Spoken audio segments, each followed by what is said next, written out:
Come and dream with me.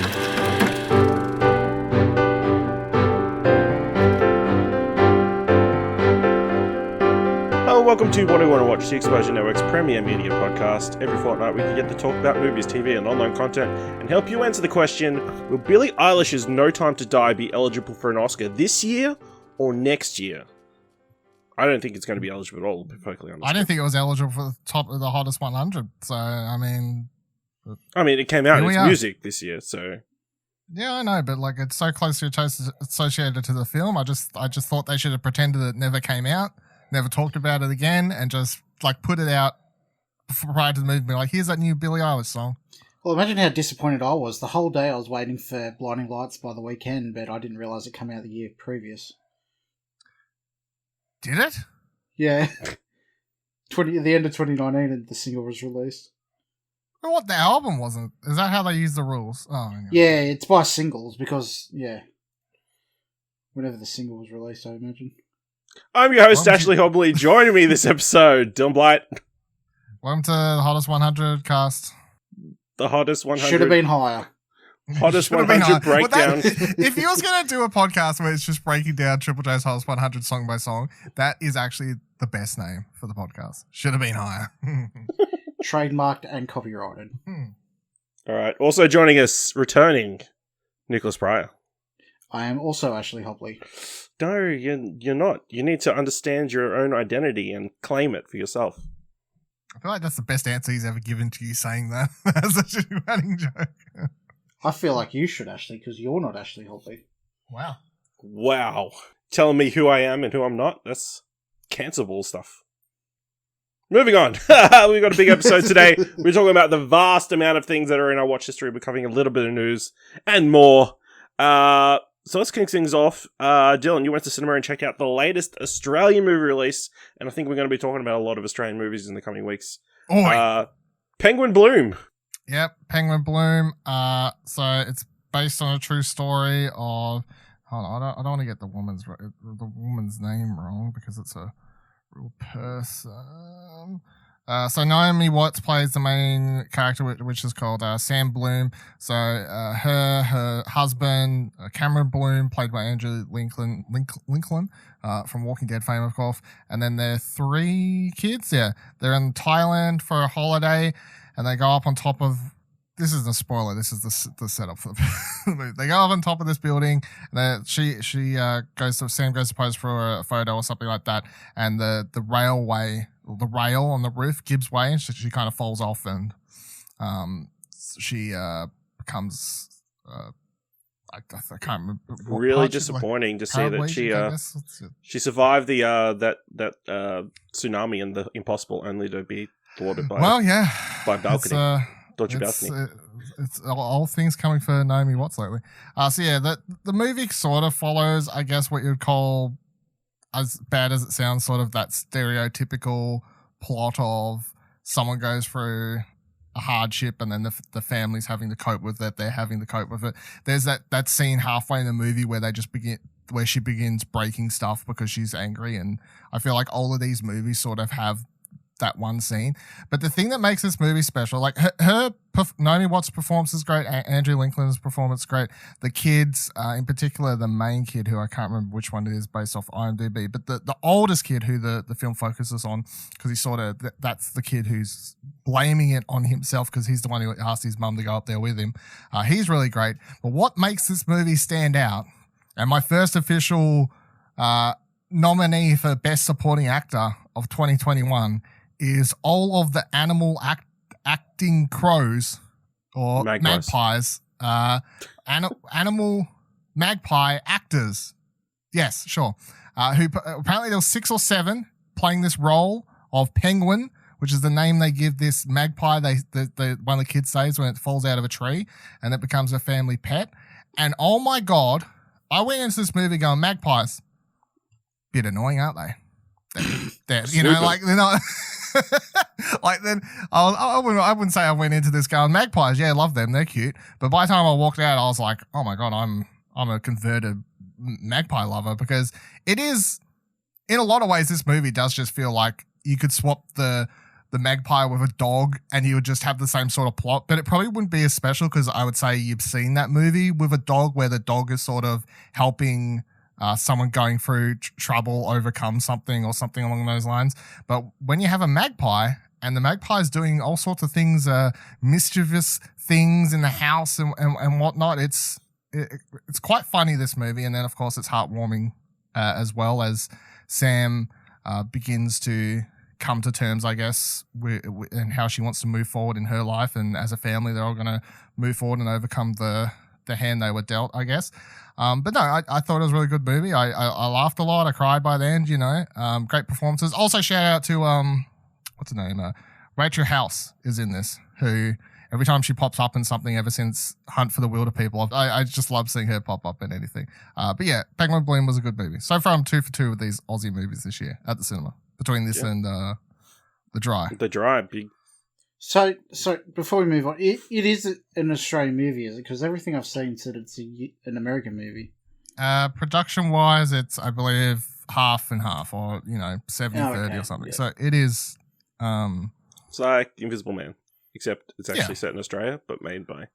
Yeah, it has American money in it, and I know in outside of Australia, it's getting Netflix release internationally. Yes. So okay, yeah. Like now, as of release. So if you're in somewhere other than Australia, you can watch it on Netflix. Australia and New Zealand, I think, maybe. Or you could use your VPN and just watch it. True. Go to cinema. Support the cinemas in Australia. Support the cinemas. Yeah, they need the money.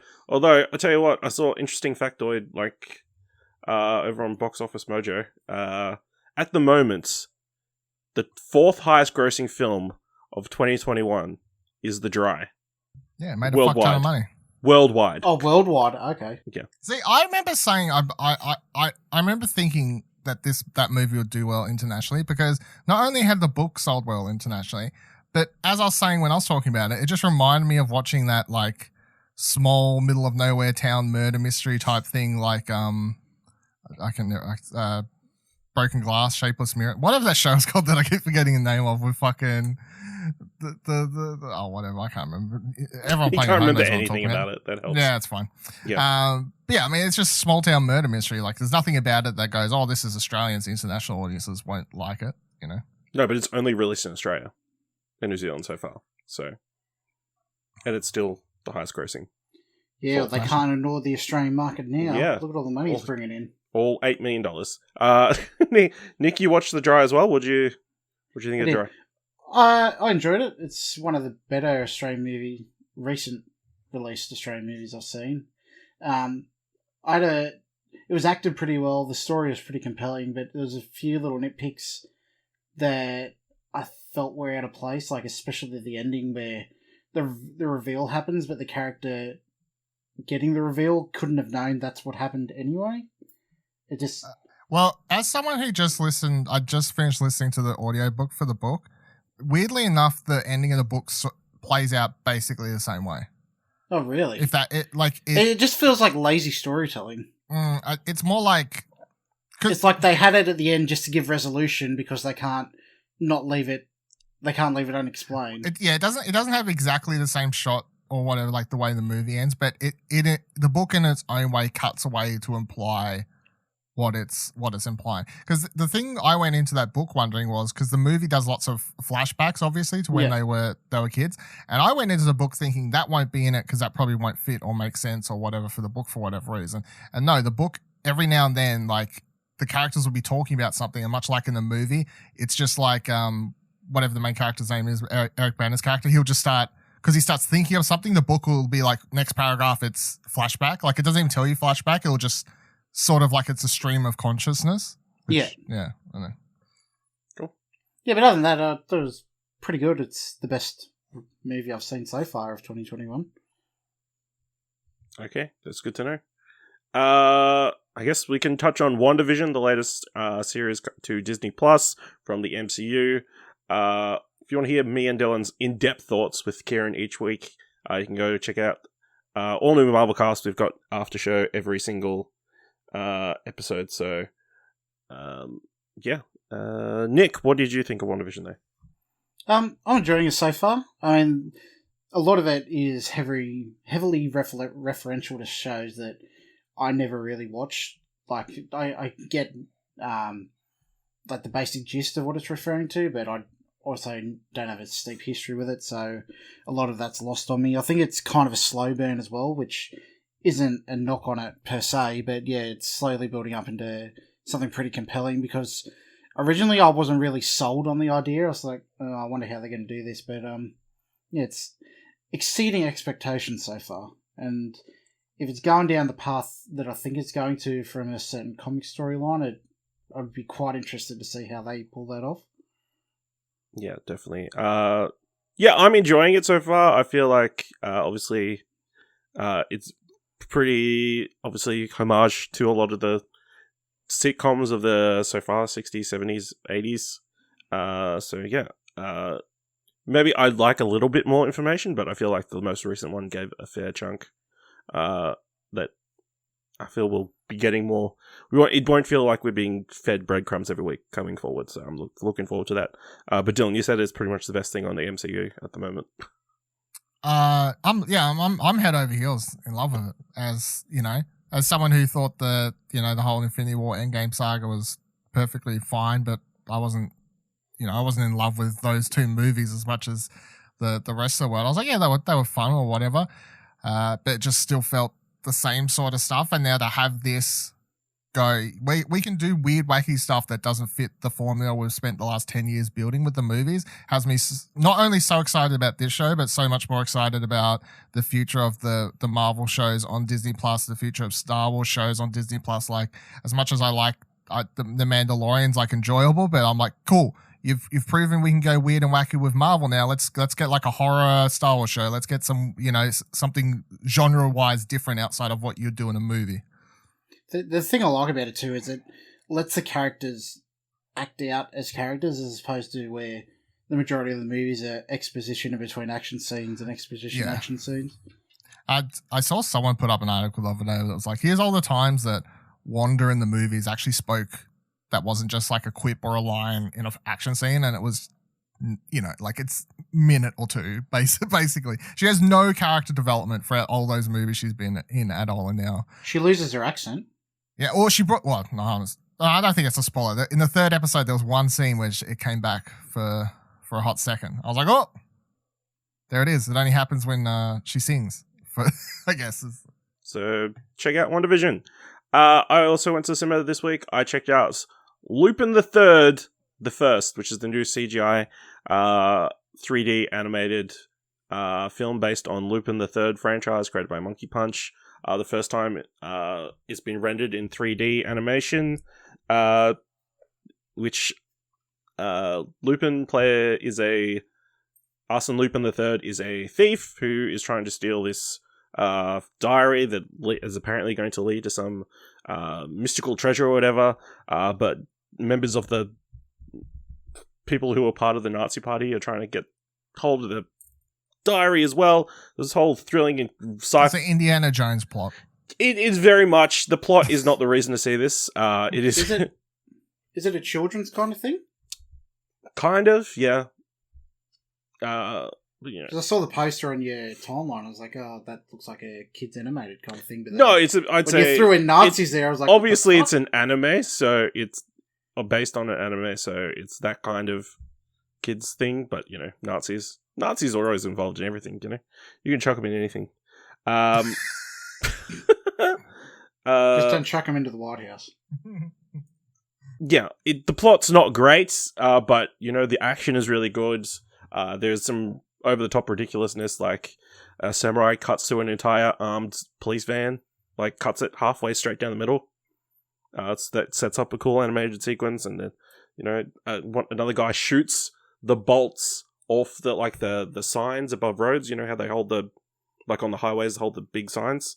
He shoots the bolts off them, spins them off, so then they fall down and That doesn't sound plausible, Ash. I hate to tell you, but I know it doesn't sound plausible, but it happens.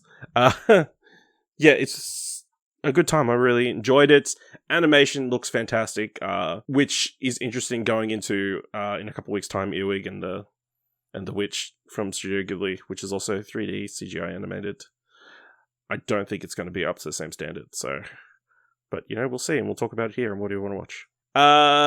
Then Dylan, you and I both watched a new series coming to Stan, another Australian thing, Bump.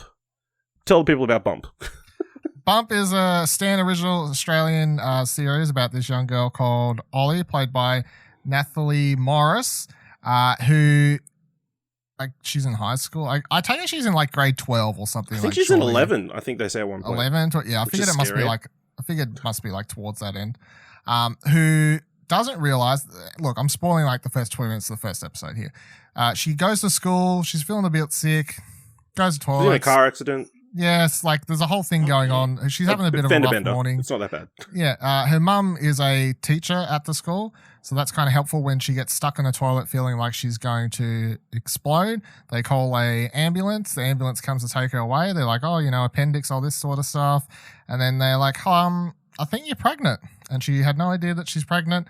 And then in the first episode, she gives birth to a baby. And of course, the setup for the show is kind of a dilemma between she didn't know she was pregnant and she doesn't obviously want this child because she's a highly academic student who has big plans for the future. She doesn't, when the child's born, it's actually kind of horrific how she responds to the child at first, which is kind of a poignant part of the show, I guess.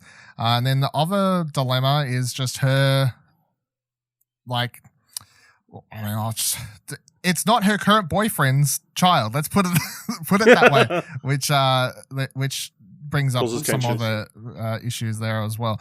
It is really funny. It is got a lot of heartfelt moments as well. So the standouts to me in this show is as great as she is, Nathalie Morris as the girl and like the younger kids. This show for me is kind of all heavily laid on her performances from her two parents.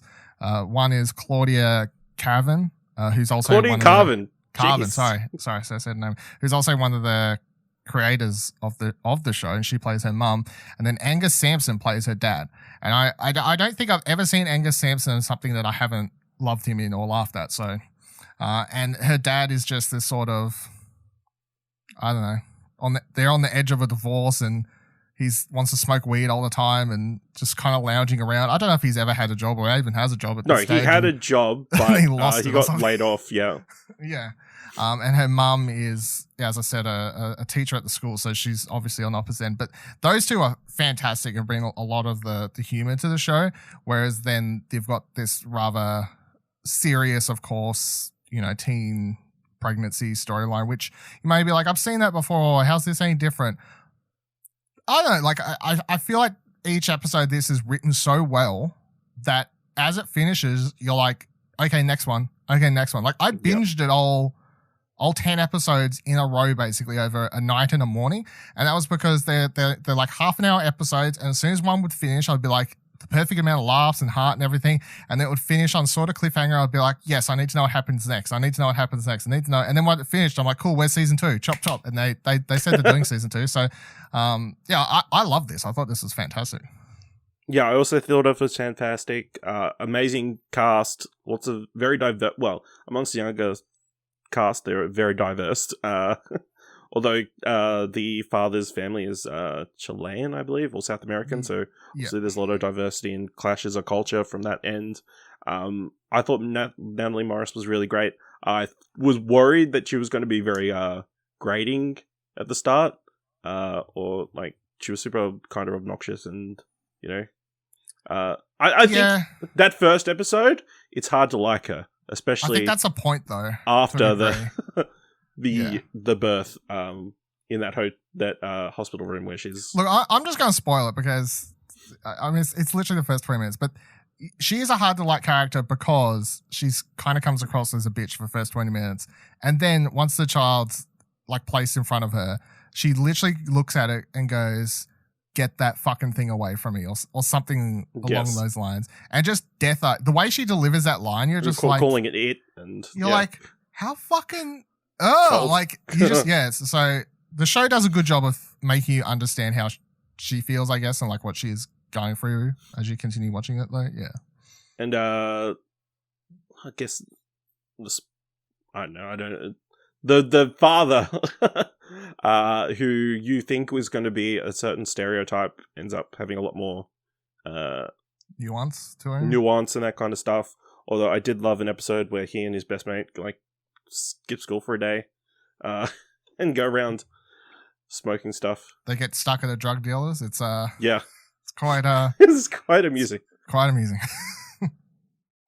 Yeah, They so seem to be marketing this pretty heavily too, because I see ads and there's even billboards around my town with it. I think well, they should. Yeah, and they need to.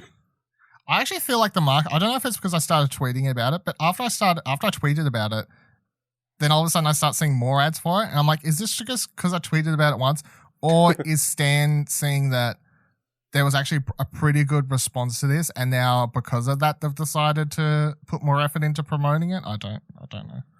Well, I feel like they need to start actually gaining more, I guess, market share, or ever since losing Disney stuff as well. Like they don't really have a corner of the market. Well, they're going to need to in the coming months because, obviously we'll talk about later Stars coming to Disney Plus, and I'm assuming that's going to mean another swath of content's going to be taken off their plate. Paramount Plus is coming to Australia, which is going to be a rebranded version of 10 All Access, and that's going to take a bunch of Showtime shows and that from that as well. So they need their own original content to a certain degree to separate them and make them relevant. And this is a great show, so definitely check this out. I think 10 episodes off the top of my head, again, like half an hour each. Pretty fantastic. Yeah. Dylan, you checked out another Stan series, you and Nick. It's a Sin. It's a Sin. Nick can set this one if he wants. Well, I've only watched the first episode and a bit so far, but it's set in 1981 in England, and it's about the story of three young gay kids and their navigating the world, dealing with their family's prejudices, and it's also coinciding with the start of the AIDS epidemic coming into England, where they don't really know a lot about it, so it's kind of like ignorance so far. Like, I don't know how it progresses. Like I said, I'm only an episode and a bit into it, but it seems to be acted very well. Like, all the characters are very believable. I don't know, not being gay myself, whether it's portrayed very well, faithfully, or if it takes any sort of liberties in that regard. I believe it was created by Russell T Davies. Yep. Yeah, of Doctor Who and Torchwood and all that. Yeah, so... And I like him as a creator, so yeah, I thought I'd check it out.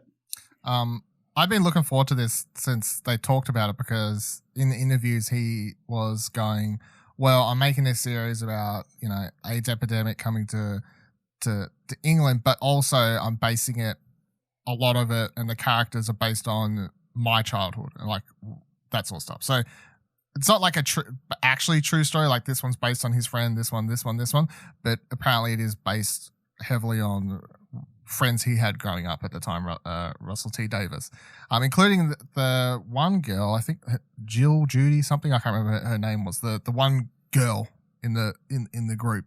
There was an article I read this morning about the real life person who that's based on, who actually has a cameo in one of the episodes. I was like, oh, that's cool.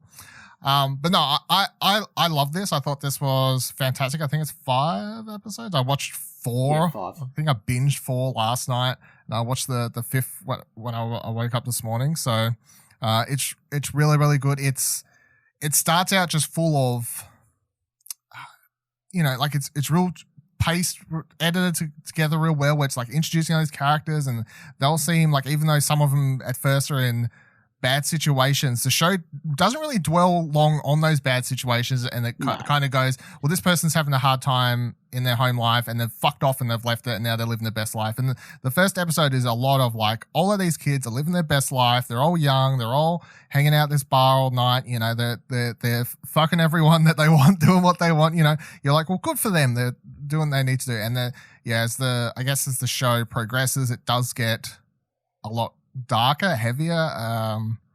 It is quite sad, especially by the time you get to the last couple episodes. It's definitely takes a big tonal shift, but it definitely earns how invested you are in those characters and what some of them end up going through by the end of the show because of how well it builds up that first episode, 2 episodes of how quickly you sort of really fall in love with these characters and go, well, these kids are just all really likable. They're a lot of fun. Yeah. You're having a great time with them, and not even some of them are all showboaty or whatever, but none of them are assholes. Like that's the thing that they show early in the show. Like the 5th and final person who kind of joins the group is the sort of more I call him like, I don't know, like nerdy type, I guess, or whatever you want to. He kind of fits that role for this. And like he's sitting in a bar alone at one stage, and then they're like, "Come on, you're bringing the whole mood down here," and they buy him a drink to come join them. So that they show that they're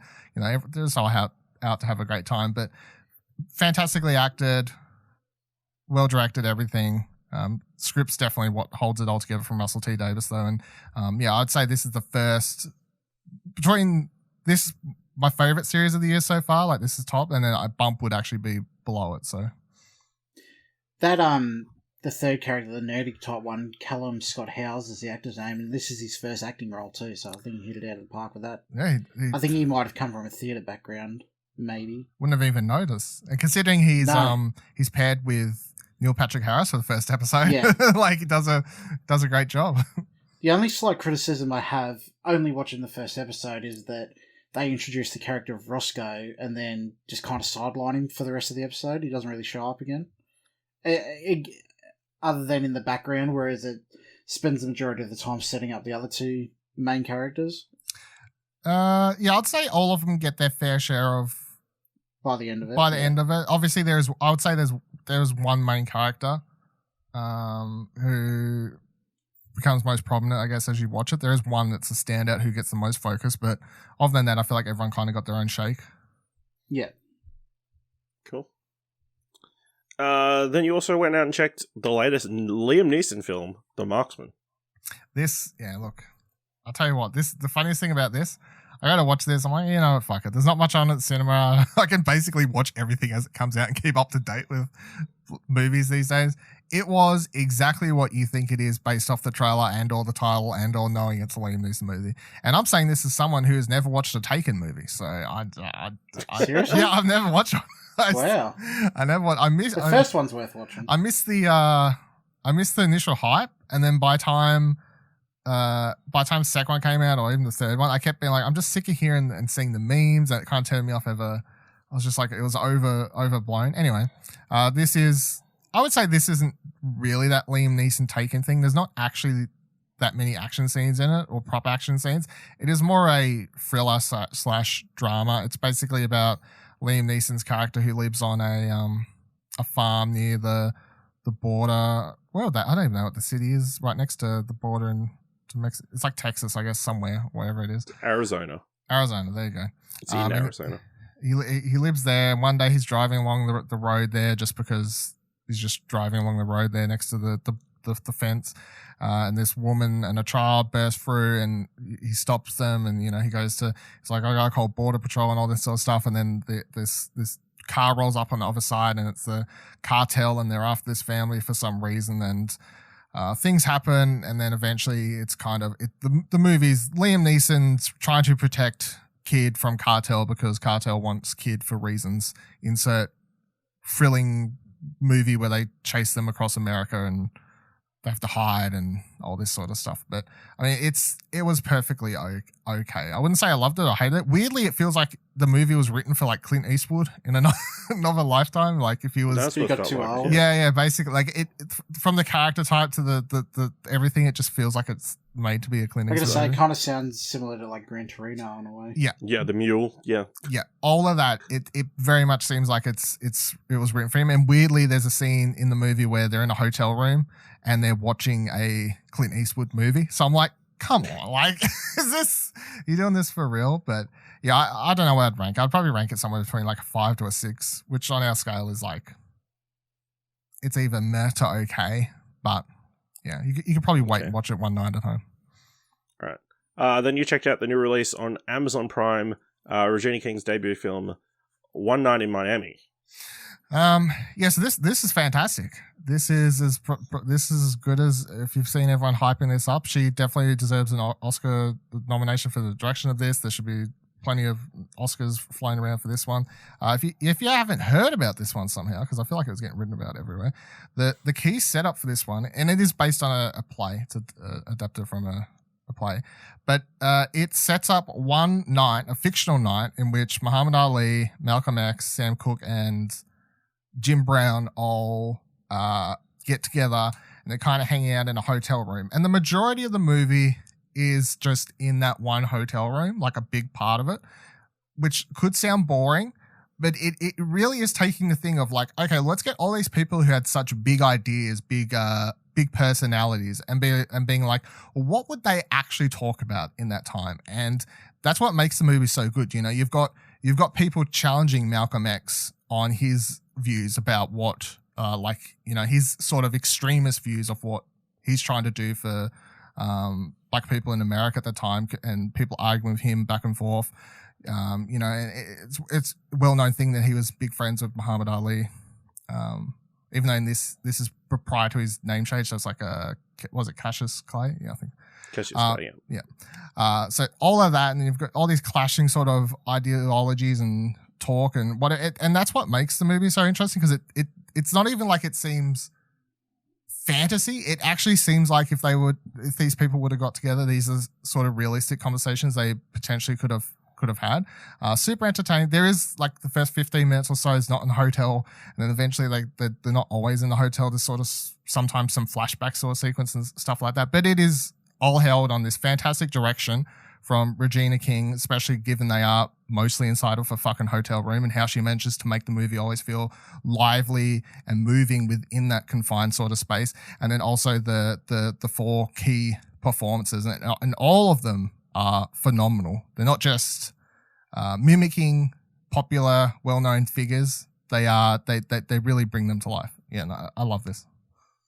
Then you also checked out the series of anthology films by Steve McQueen, which Small Axe, which has gotten acclaim across the board, and is pretty much each one of them has made the top of someone's top 10 list of 2020.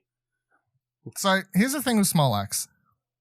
I don't know if we count this as a TV show or a movie. It's like such a weird thing. So, for example, the first one, Mangrove, is like 2 hours something. Like it's 2 hours 10 or something along those lines. It's a straight up, obviously, feature fucking film. And Mangrove is basically a less flary version of the trial of the Chicago 7 to a degree. Like it has a build up, it has a protest, it has a court case, it has all these things, but it's just a lot more realistic. They're both realistic to a degree, but a lot less flashy, I guess. And that's fantastic. Mangrove, I love that. And then you go to episode 2 in quotation marks, which is actually my favorite one. It's called Lovers Rock. It's only like an hour, I think. And that's nearly in real time, just a party in the 70s, late 70s, early 80s or something like that. Just a party. And it just follows these characters, and it's like, what happened at the party? You know, it really is like one of those sort of slice of life movie type things. And I love that, and that's my favorite one. But then you have, like, as I go down, it's like, well, I think the third one, which is the one that stars, I think that's the one with John Boyega in it. Yeah. Red by Blue. Yeah, and that one's an hour. That one's an hour 20, and then episode 4 is an hour 6. Episode 5 is an hour 3. So it's like the last couple episodes, you could be like, oh yeah, they're, 3 of these are like an hour, so yeah, that's like TV episode. The first one being 2 hours, you're like, well, that's a fucking movie. The third one being an hour 20, you're like, well, that's a movie. Like, it's just, it gets very confusing. But all up, I would say 3 of these are like really fucking good, and then the other 2 are great. And of course, the ones the 2 that don't reach the highs of the other ones, if you're watching them in succession, they kind of feel like a little bit let down. But all in all, they're 5 fantastic things that stand on their own. There's no cross characters. There's no carryover. You can watch any of these by itself and just judge it solely on itself. There's no like little hints at other characters or anything like that. It's just solely 5 things that on their own. Fantastic performances all around, and Steve McQueen, of course, doing a phenomenal job writing and directing all these. And yeah, I loved it. Definitely would have made my top 2020 TV shows, again in quotation marks, if I'd watched it earlier. Yeah, absolutely. So, what are your expectations awards wise? That's what I mean. Like I've seen a lot of people put Mangrove as like best movie of 2020. I've seen that now. You know, people are like best movie 2020, top 5 movies 2020. They're putting it on it. I'm like, what do the Oscars do? Like, the Oscars hate Netflix. In what world are they going to let an episode of a TV show get nominated as a movie when it's part of a TV series? Surely not. Yeah. Like, it's going to get nominated for an Emmy. The way I see it is kind of like, I guess, most English shows where a season is like 3 or 4 episodes of feature-length things, kind of like Sherlock or Luther or shit like that. Yeah, I agree. I think it'll get maybe a shoe in. It'll be interesting to see if they separate as individual films or they do it as a limited series. I don't know. I guess they'll figure out which it deserves which option awards gives them way. the best chance of winning. Yeah. But yeah. Sorry, what did you watch it on? Binge is where you have to watch it in Australia. Yeah. So you've trialed Binge. How do you feel about Binge? So here's my quick review of Binge. I hate the fact that to quick play, you have to click binge. You can't just click play, it says binge. And then when you finish watching something, it says re-binge. And I'm like, fuck off. I hate how corny you're being with this fucking name. I hate this shit. This is terrible. Thanks for 2 weeks drop. I mean, look, there is some good stuff on there. Like I had to watch 3 docos on there and I watched this on there, you know, so there is some stuff on there. It's just obviously it's part of Foxtel, it's part of that whole fucking umbrella, so it's overpriced and kind of wonky and confusing and whatever else. But I mean, Small Axe is great. So you got a 2-week free trial you can sign up for. Get your 2-week free trial, watch Small Axe. Also, it's small. Just to be clear, it's Axe, A-X-E. Yes. Because I was looking for Axe, Okay, A-C-T-S. No, it's Small Axe. It's apparently based on Bob Marley song, the title. To make things more confusing, I kept watching trailers for this towards the end of last year, and everyone would be like, Amazon. And I kept waiting for it to come to Amazon here, and it never did. And I was like, fuck's sake, when are we getting this show? And then one day I was like just Googling around. They're like, oh, it's on Binge. I'm like, why is it on Binge here, and why is it an Amazon Prime show everywhere else? Like, what the fuck? But it's a BBB. It is a BBC. It's a BBB bullshit production, is what it is. So now we've come to the part of the show in which we're going to talk about all the stuff we've watched during our break or in Nick's sabbatical. So I'm just going to mention call something out. If you want to say, have a long spiel about it, have a long spiel about it. If you just want to say a few things. If you just want a one-word answer, Nick. I'm gonna Nick Mini's review a bunch of this shit. That's what I'm going to do. All right. Dylan, you watched Selma. Really good. I watched it on Martin Luther King Day because I haven't watched it before. So it's as good as everyone says it is. That's the Ava DuVernay? Yep, Ava DuVernay, yeah. DuVernay. Yep. If Beale Street Could Talk, you watched. Fantastic performances are better than the script, and I think the script's what holds that movie back from being a lot better. All right. So you both watched His House. Nick, do you not remember that one? It's a horror movie about oh yeah, the English one. The English, yeah. I thought it was pretty forgettable, personally. I thought it was okay. And I think it has a lot of cool ideas. I don't think it fully hit the nail on the head. It's not very well executed. Yeah. But lots of great ideas. It's basically English immigrant family. They move into a house. The house is like haunted, I guess, or something without spoiling it. And it kind of does a Get Out-ish type thing of like using horror to play around with sort of racial, social issues and these sorts of things. But it just doesn't do them as well as Jordan Peele's done with his 2 movies, I guess. Yeah. Cool. Nick, you started watching Doom Patrol. Yeah, that's surprisingly really good. Like, I kept hearing good things about it, but I don't know why I started watching it. I think I was just looking for something to watch, but yeah, I'm really enjoying it. It's quite funny. Actually, it was the reason I started watching it was the announcement of Brendan Fraser in that. Really, that's why. We'll get to it. I saw it being discussed, like a comeback of Fraser, but yeah, I'm quite enjoying it. It's quite funny. It's not connected to the DC EU, whatever that means these days, to anything. Like it's in the same multiverse. Thing. Yeah, but I don't think it's got anything to do with the others. It doesn't. But yeah, it's It's quite enjoyable. Quite a surprise, actually. I'm keen to watch the rest of it. All right. And then today you watched Event Horizon. Yep, I love that movie. I've seen it before. It's Paul W.S. Anderson. I don't know. He directed all the fucking Resident Evil films, but it's sci-fi horror film. This ship goes through. It's like they develop this new technology to go through warp speed travel, but the story is that it goes to hell and comes back, and they go to investigate the ship, and people get possessed. But I think it's quite a good horror film. It's one of my favourites, so yeah, I decided to watch it again. Okay. Dylan, you watched The Hate You Give. That is phenomenal. Everyone should watch The Hate You Give. It's basically about this young girl who is witness to a a fucking hate crime, I guess. It's a police kills a young black man, and she's witness to it. And the movie doesn't follow the stereotypical path you'd probably think they would go, because she actually doesn't want to go on record or like go into court and say why, because of certain reasons, including like having to deal with her friends knowing that she was part of that, because she's lucky enough to be in like a nice high school, like middle class area, or it sort of plays around with not the stereotypical way you think these sort of movies would go, and like class and culture clashing against one another, and you know what you got to do to stand up for what's right, and all these sorts of things. I thought it was phenomenal. It's definitely one of the better movies I watched in my time off. Okay. Then you watched Spree. That is ridiculous. I don't know if I like it or I hate it. So it stars, I can't remember the actor's name, but the guy from Stranger Things. The older kid, whatever his name is. And he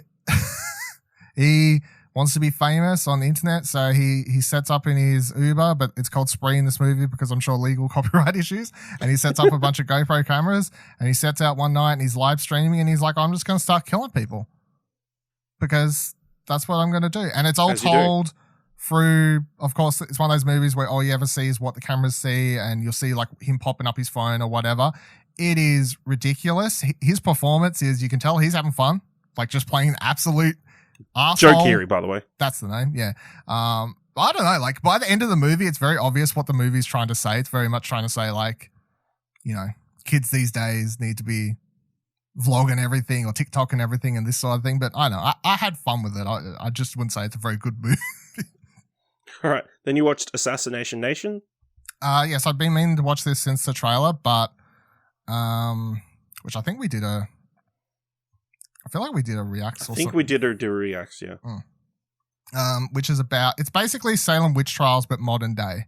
So a bunch of people's details are getting hacked and leaked online, and it starts out simple, and then someone leaks everyone's in this small town, which is called Salem because it's set, because not even being on the nose with how obvious it's like based on Salem witch trials. And then everyone's like, someone puts the blame on this group of girls, so then the whole town goes absolutely batshit crazy, and they're out to get them to kill them because they've leaked all their secrets and their internet files and photos and whatever for the public to see. It has some interesting ideas. It kind of my biggest problem is it has a lot of style, and it works well for like the first 3/4 of the movie, where it's just doing these sort of stylish drama / high school scenes and whatever else. But when it tries to do the stylish action scenes, it doesn't. I think Sam Levine directed it, which is he's the guy who does Euphoria as well. I think he wrote and directed it. Double check. But when he gets to the action scenes towards the end of the movie, he doesn't quite have the action scene stuff down well. Although the movie does have probably one of the best house invasion scenes I've seen in quite some time. It's basically all done in one shot where the camera's just going up and down, following the windows on the outside of a building. And you'll see like the girls are hiding out, trying to be safe or whatever. And then the camera like slowly pans down to one window, and you see someone breaking in, and the camera like pans back up to show what they're doing. And it's constantly going up and down, and it's done in one shot or secret CGI one shot, and it was actually quite tense. That was probably kind of like a dollhouse kind of thing. Yeah, basically, and it was definitely one of the better house invasion scenes I've seen in quite some time. But yeah, it kind of falls apart towards the end, but it's really fun. It has great characters, great actors, cast. Cool. So it's director Sam Levinson. That's it. Yeah, who directed Euphoria. Speaking of Euphoria, you watched the Euphoria special? Oh my god, it's so good. So I think I gave it a 10 on Trakt. It's my current favorite episode of anything I've watched so far this year. And I'm so shocked. This thing is so well written. It is literally two people sitting in a fucking coffee shop or like a restaurant. Zendaya's character and I can't remember the other character or the actor's name off the top of my head, but they're just having a fucking conversation for an hour.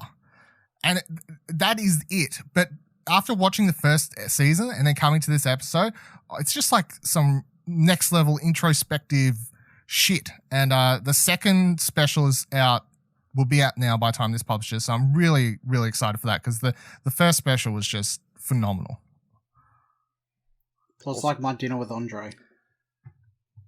I guess. Was it like the cafe scene from Heat? Yeah, but for an hour. Yeah, well, Heat. Every scene in Heat is about feature length anyway. It's a long movie, apparently. Nick, you watch Knock Knock. Oh, that's a shit movie. All right, what about... Keanu Reeves goes really big with his performance, like Nicolas Cage big. It's fucking... Don't watch it. All right, you watched Spring. Yeah, I love this movie. It's by Aaron Moorhead and Justin Betson. They're two, I guess, horror directors and writers.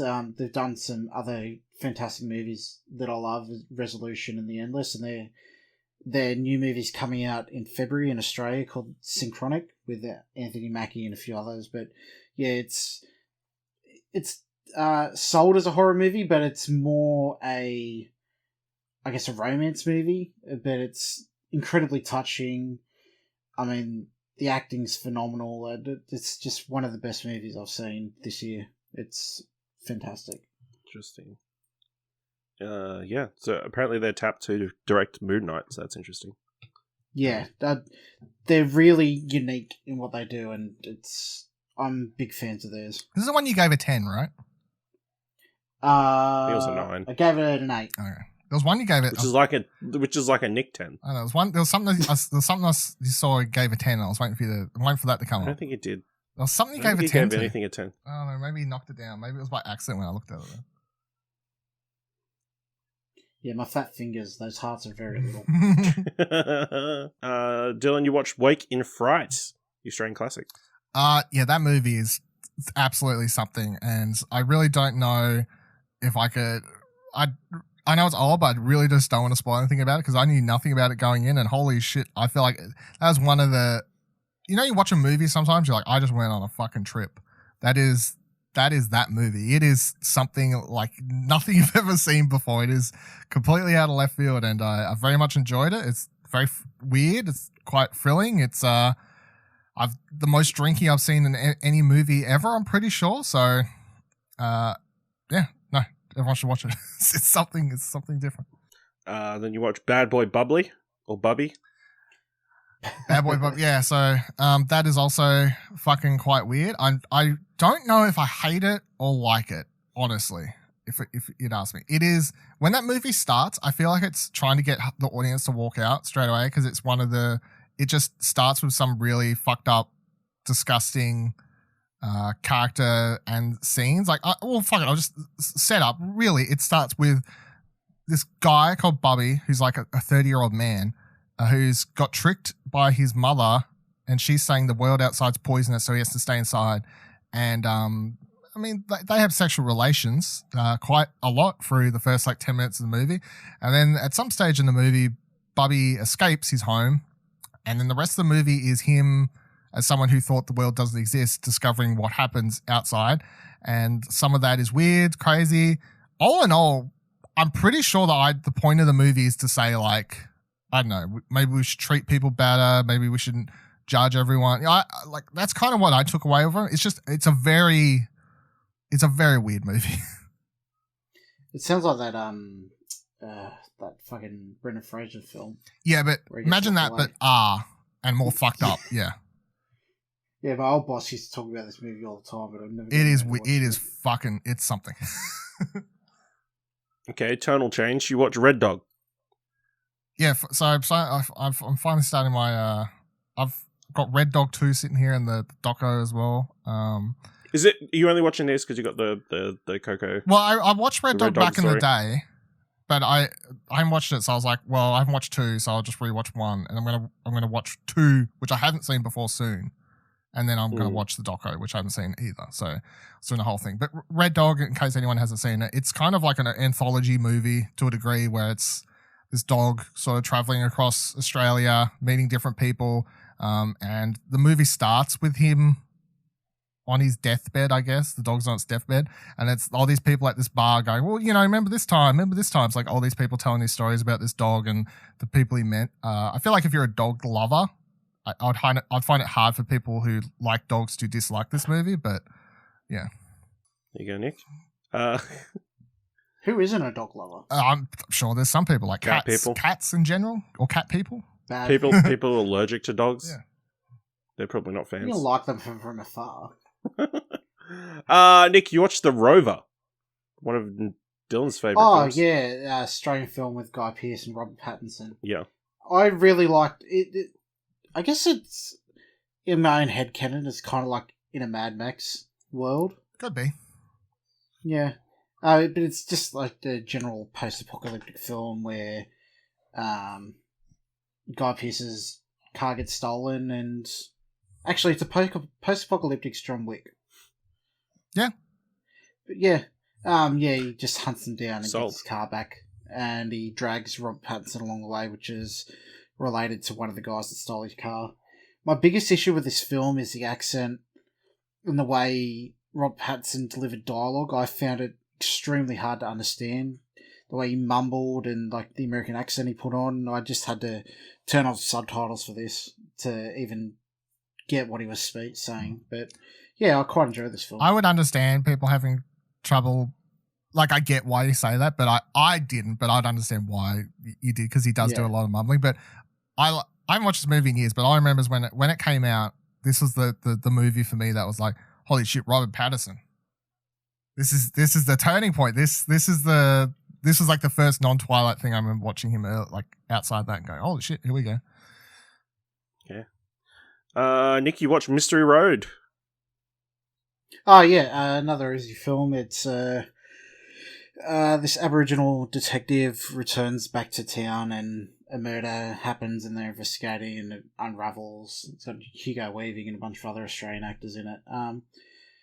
It was surprising in a way that there was a lot more, I guess, shootouts that happened, which I didn't really expect from an Australian film in a way, I guess. But yeah, the acting was phenomenal. I really was a fan of Aaron Peterson, is that his Aaron name? Peterson, yeah. Yeah. He's quite a good actor. It's the first thing I've seen him in, but he sold me on his performance, and I ended up watching the sequel. You ended up watching the sequel, Goldstone. Yeah. I didn't like this one as much, personally. It was still really, really good. It had Jackie Weaver, David... I forget his name, but yeah, this one seemed a David bit more... Wenham. Yeah, it seemed a bit more far-fetched in the way, I guess, the processes were done. Like, it really felt, I guess, un-Australian in a way. Like, the landscape was Australian and the actors were Australian, but it didn't really feel like Australia, the way the story played out and the way characters acted and everything happened. But yeah, Aaron Peterson stand out in both films. You keen to check out the TV series? Yeah, we are going to watch it because I watched it with Stacey, so kind of limited on the schedule there. Yep, lots of things to watch. I watched Australian comedy The Merger, starring David Callahan, who I best knew from Skit House back in the day, in which he plays a former Australian rules footy player who is talked into becoming a coach of a cash-strapped Australian rural footy club in your small town in which the club's going under, and they recruit some refugees to try and help the team get back on their feet. And it's a rural country town, so maybe they're not so big of fans of refugees. So there's a bit of conflict that way, but it's very charming and heartwarming and that kind of stuff. And everybody comes together in the end. So I really enjoyed it. Definitely something worth a look. It's not too bad on Netflix. Dylan, you watched Color Out of Space. Nick's face just lit up like a fucking child at Christmas. I didn't realize you'd watched that. Yeah. So this is definitely the best as far as all the Lovecraft adaptation stuff I've seen. This surely is the best one. I don't know if someone else big like Nick thinks of something better, but this is just a really weird movie in which a family that has Nicolas Cage, his wife, and 2 kids, who. Or was there 3 kids? There was 3 kids. This meteorite one night kind of just crashes in their backyard. There's like a bunch of weird color going off. It's like pink or purple in the sky. They're like, that's a bit weird. And then in the days that follow, the meteorite just disappears into the ground. Flowers start sprouting up everywhere. And then lots of weird and wacky shit starts going on around their lovely part of town. It certainly gets crazy. And Nicolas Cage has several of Nicolas Cage doing Nicolas Cage scenes in it, so that's a thing.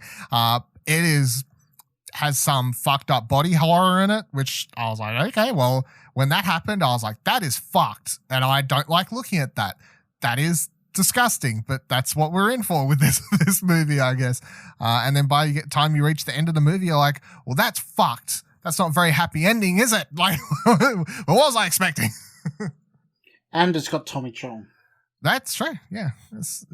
He isn't for like, he's got a feel, and he's never the most, you always got Cheech is the most popular one. So, but no, I really, really enjoyed it. I thought I think the thing that makes it stand out is just the way it gets the style, I guess, and the way it, just the use of color, of course, given the way colors are used in this. And yeah, it's just, I feel like personally, Nicolas Cage fit into the film, whereas other times he has done it's really like out of left field, where this it really sells the madness. Well, it makes sense because prior to him going full, the other scenes is him just playing the most down to earth normal guy, where he's just having these normal conversations with his family and he's being a very normal person. And then when you get to the stage where shit's getting fucked up and he's cracking it, it's just like, well, yeah, he's lost his fucking marbles at this point. I feel like he's been picking better roles because he's realised he needs to go full Nicolas Cage, more recently. Well, I feel like this roles in which he can. This is the same production. I think of Mandy and this is the same production people that did Mandy, so I feel like they just hired him off that for this, to a degree. I really can't imagine anybody else in that role either. But no, it was really good. I did enjoy it. Speaking of Nicolas Cage, Nick, you watched The Wicker Man. Not that Wicker Man. Oh, what? You watched the good one. I watched I watched the original one. The extended version, whatever that means, but you can tell they've just taken stuff off the cutting room floor and chucked it back in because it really varies in quality. I guess like the quality of the film, not as in like quality of the storytelling, but yeah, it's different. It's really not what I expected. It's about a cop that goes to this island in part of England that's a girl's been missing, and he unravels this cult and what happens. But yeah, it was quite good. I quite enjoyed it. Okay. Then you also watched Under the Silver Lake. Yeah, that was fucking weird. Yeah. It was very Lynchian. But I quite enjoyed it. I really enjoyed the message that it, I guess, was trying to tell. Like, it resonated with me in a way. But yeah, I don't really know how to talk about it. It's that weird. I mean, but I struggled as well, so that's fine. Yeah, but it's definitely worth watching. Was that like top 10 when that came out? 2019? Yeah, or the year before? I can't even remember. Was that? Yeah, I remember you. 100% Lynchian though. Yeah. Yeah. 100%. Yeah. Okay. Then you watch Brazil. Yeah, this was a weird one. We're in a fucking... by Terry Gilliam. It has quite a lot of well-known actors for the now. I think Jonathan Pryce plays the main character. It's set in the future. It's been described as a cyberpunk film in a way, but it's a future where bureaucracy's gone mad, where everything is run by ministries and departments, and nobody takes responsibility for anything, and it's about Jonathan Pryce's character having hallucinations of grandeur, and it's kind of meshed in with the story, so you don't know what's exactly happening and what's not. Yeah, it's definitely an experience worth watching anyway. Okay.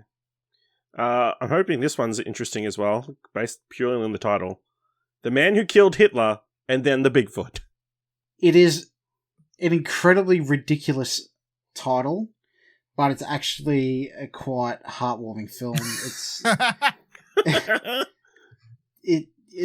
I know it's hard to believe, but it's about Sam Elliott. I guess it's a metaphor for this character gave his life for his country, and I guess it's speaking how they just churn them up and spit them out, not really giving any support for their veterans and whatnot, and the sacrifices this guy had to have made to accomplish whatever task was set out to him, and he didn't really get a life because of it, like he lost his love and all that kind of stuff, but it's quite a heartwarming film.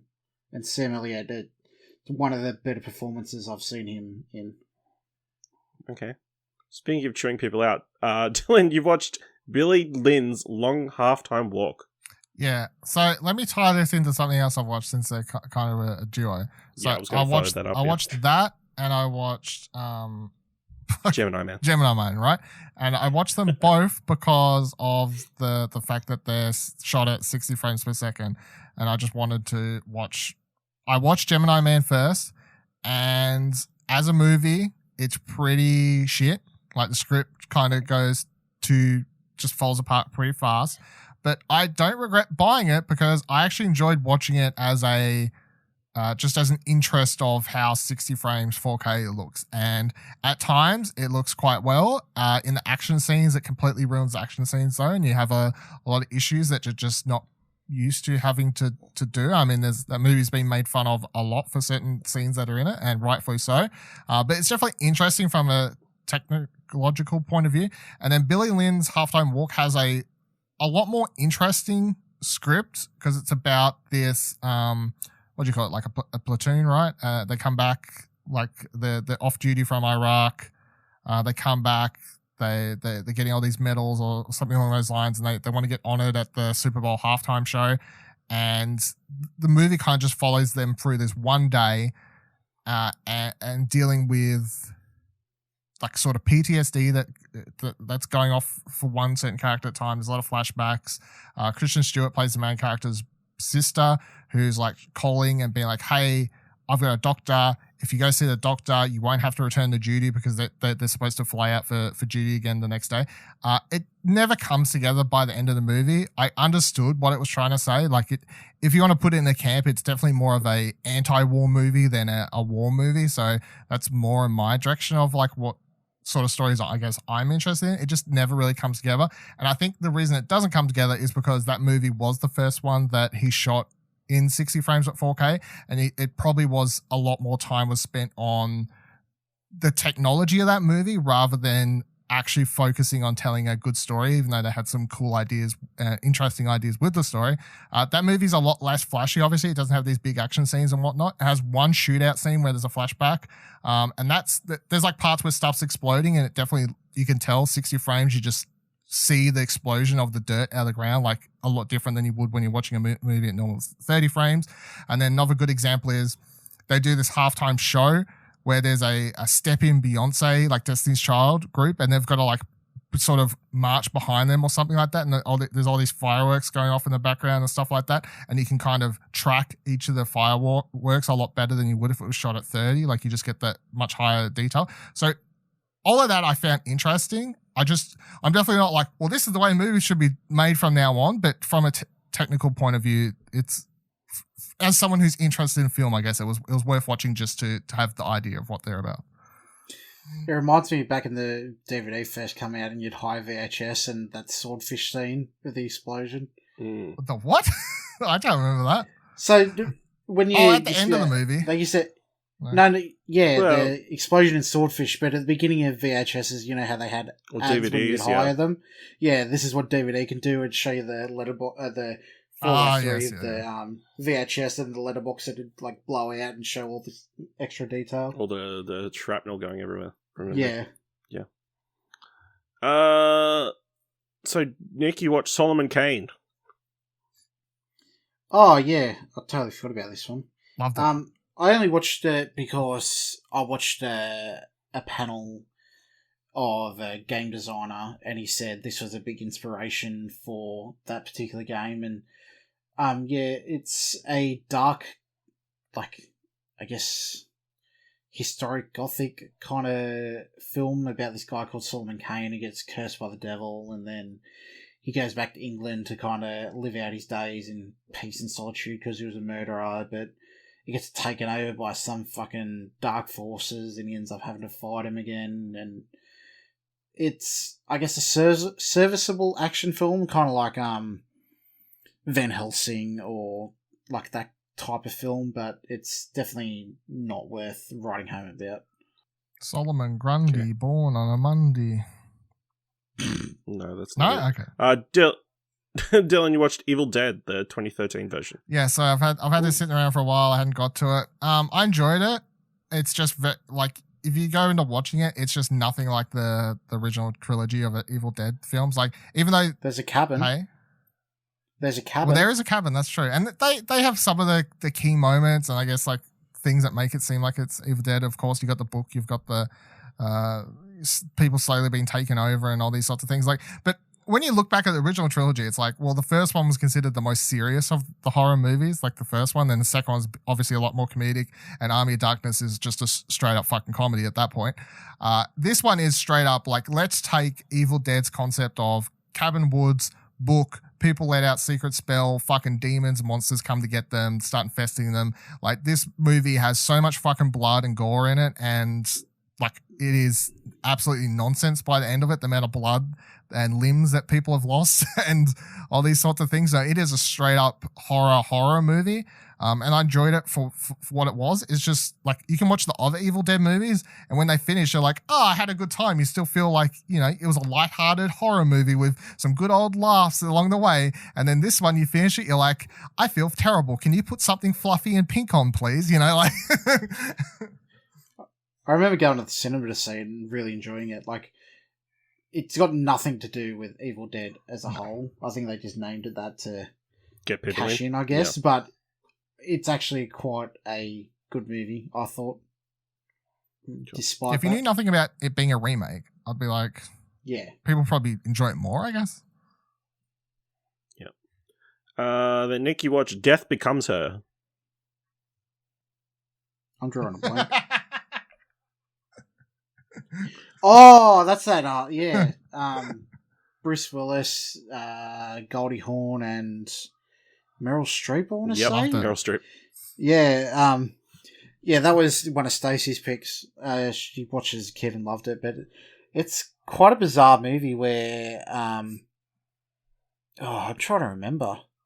Basically, they have some experimental surgery or they go through some sort of ritual that makes them, I guess, become zombies in a way. What? They secretly drink a miracle cure which prevents aging, but discover they have turned immortal. What? Yeah.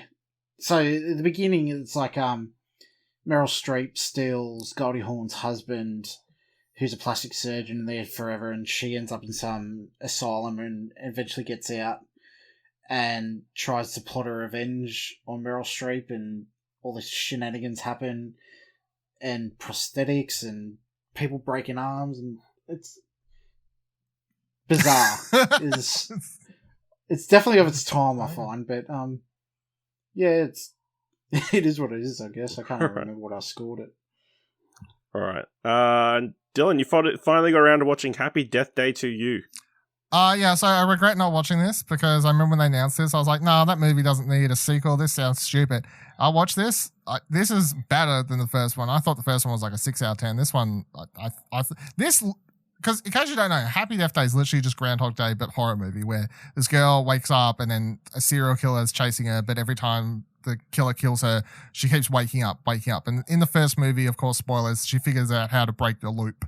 And you're like, cool, everything's solved. What happens now? This movie starts with a character from the first movie, but one of like side characters, and he gets stuck in a loop. And the first time he dies at the start of the movie, you're like, oh, we're just doing the same fucking movie again with a different character. Please, I don't want to watch this. This is just going to be boring. But after his first death, because he knows about the first movie, because he's like friends with the girl or friends with the whatever, he like runs straight into her room. It's like, oh my God, like I'm in a fucking loop. We need help. So the movie kind of quickly skips ahead all the steps because then you're straight away into everyone's on board. They got to figure out how to solve this loop. And I'm just going to spoil like the first 20 minutes.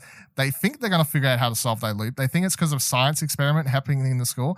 Straight up, I'll say this one's less a horror movie and more just like a comedy thriller than the first one. They think they're going to solve it by blowing up the science experiment or something.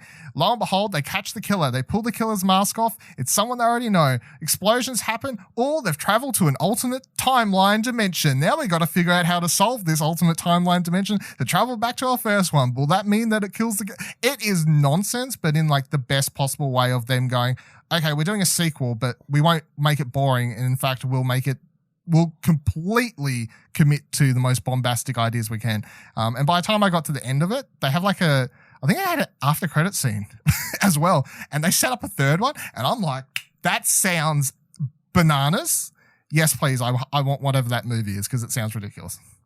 I don't know if they're doing a third one. Well, I looked up interviews and Jason Blum kept being like, yeah, maybe one day, blah, blah, blah, because apparently this one didn't do as well. But all I know is based on the after credit scene or whatever where they set up what the third one would be about, yes, I want it. It's dumb. Can you watch the second one without seeing the first one?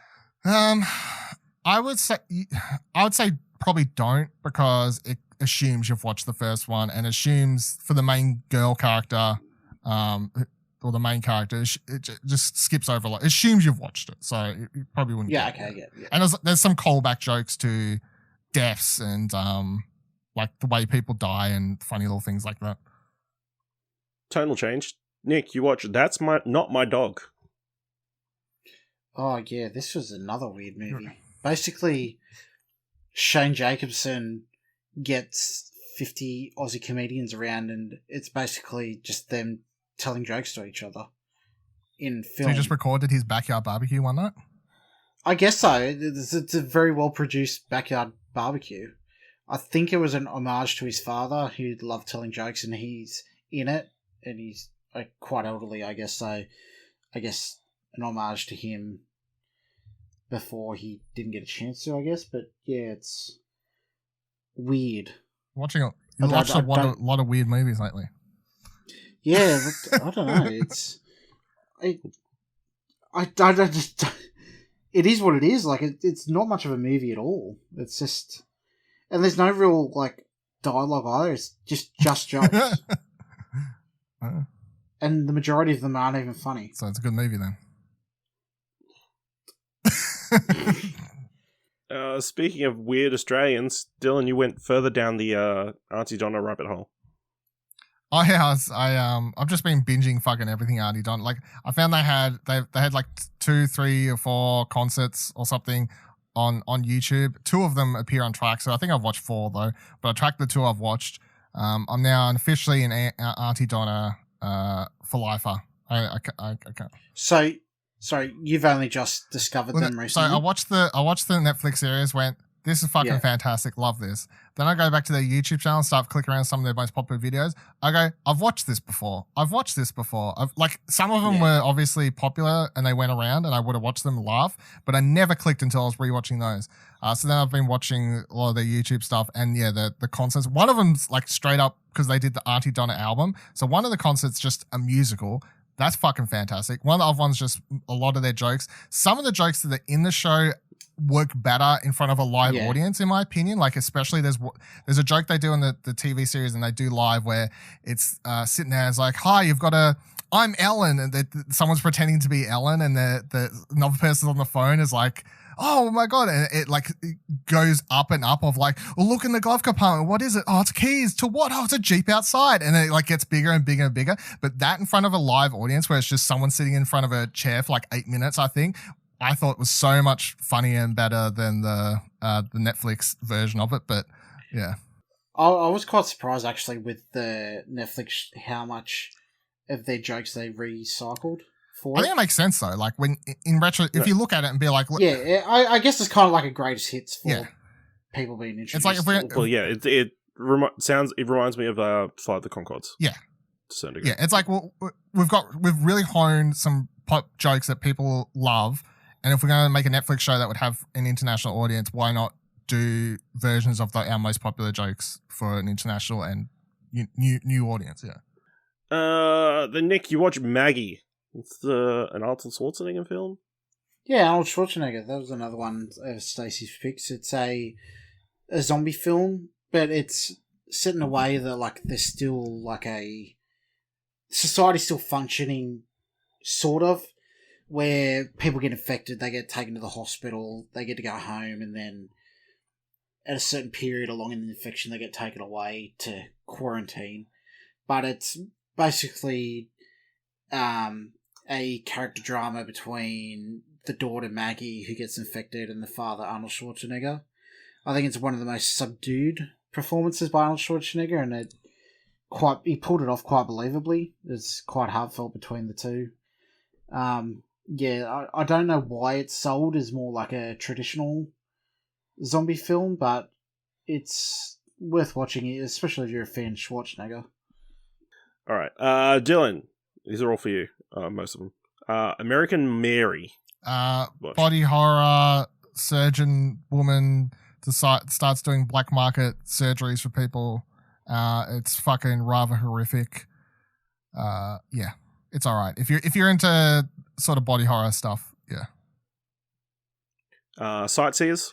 That's a lot of fun. It's it's this couple who go on a trip, and the guy kind of cracks it with people, and he just starts killing people, and they just go on a rampage. It's a comedy horror, I guess. Yeah, dark comedy for sure. Okay.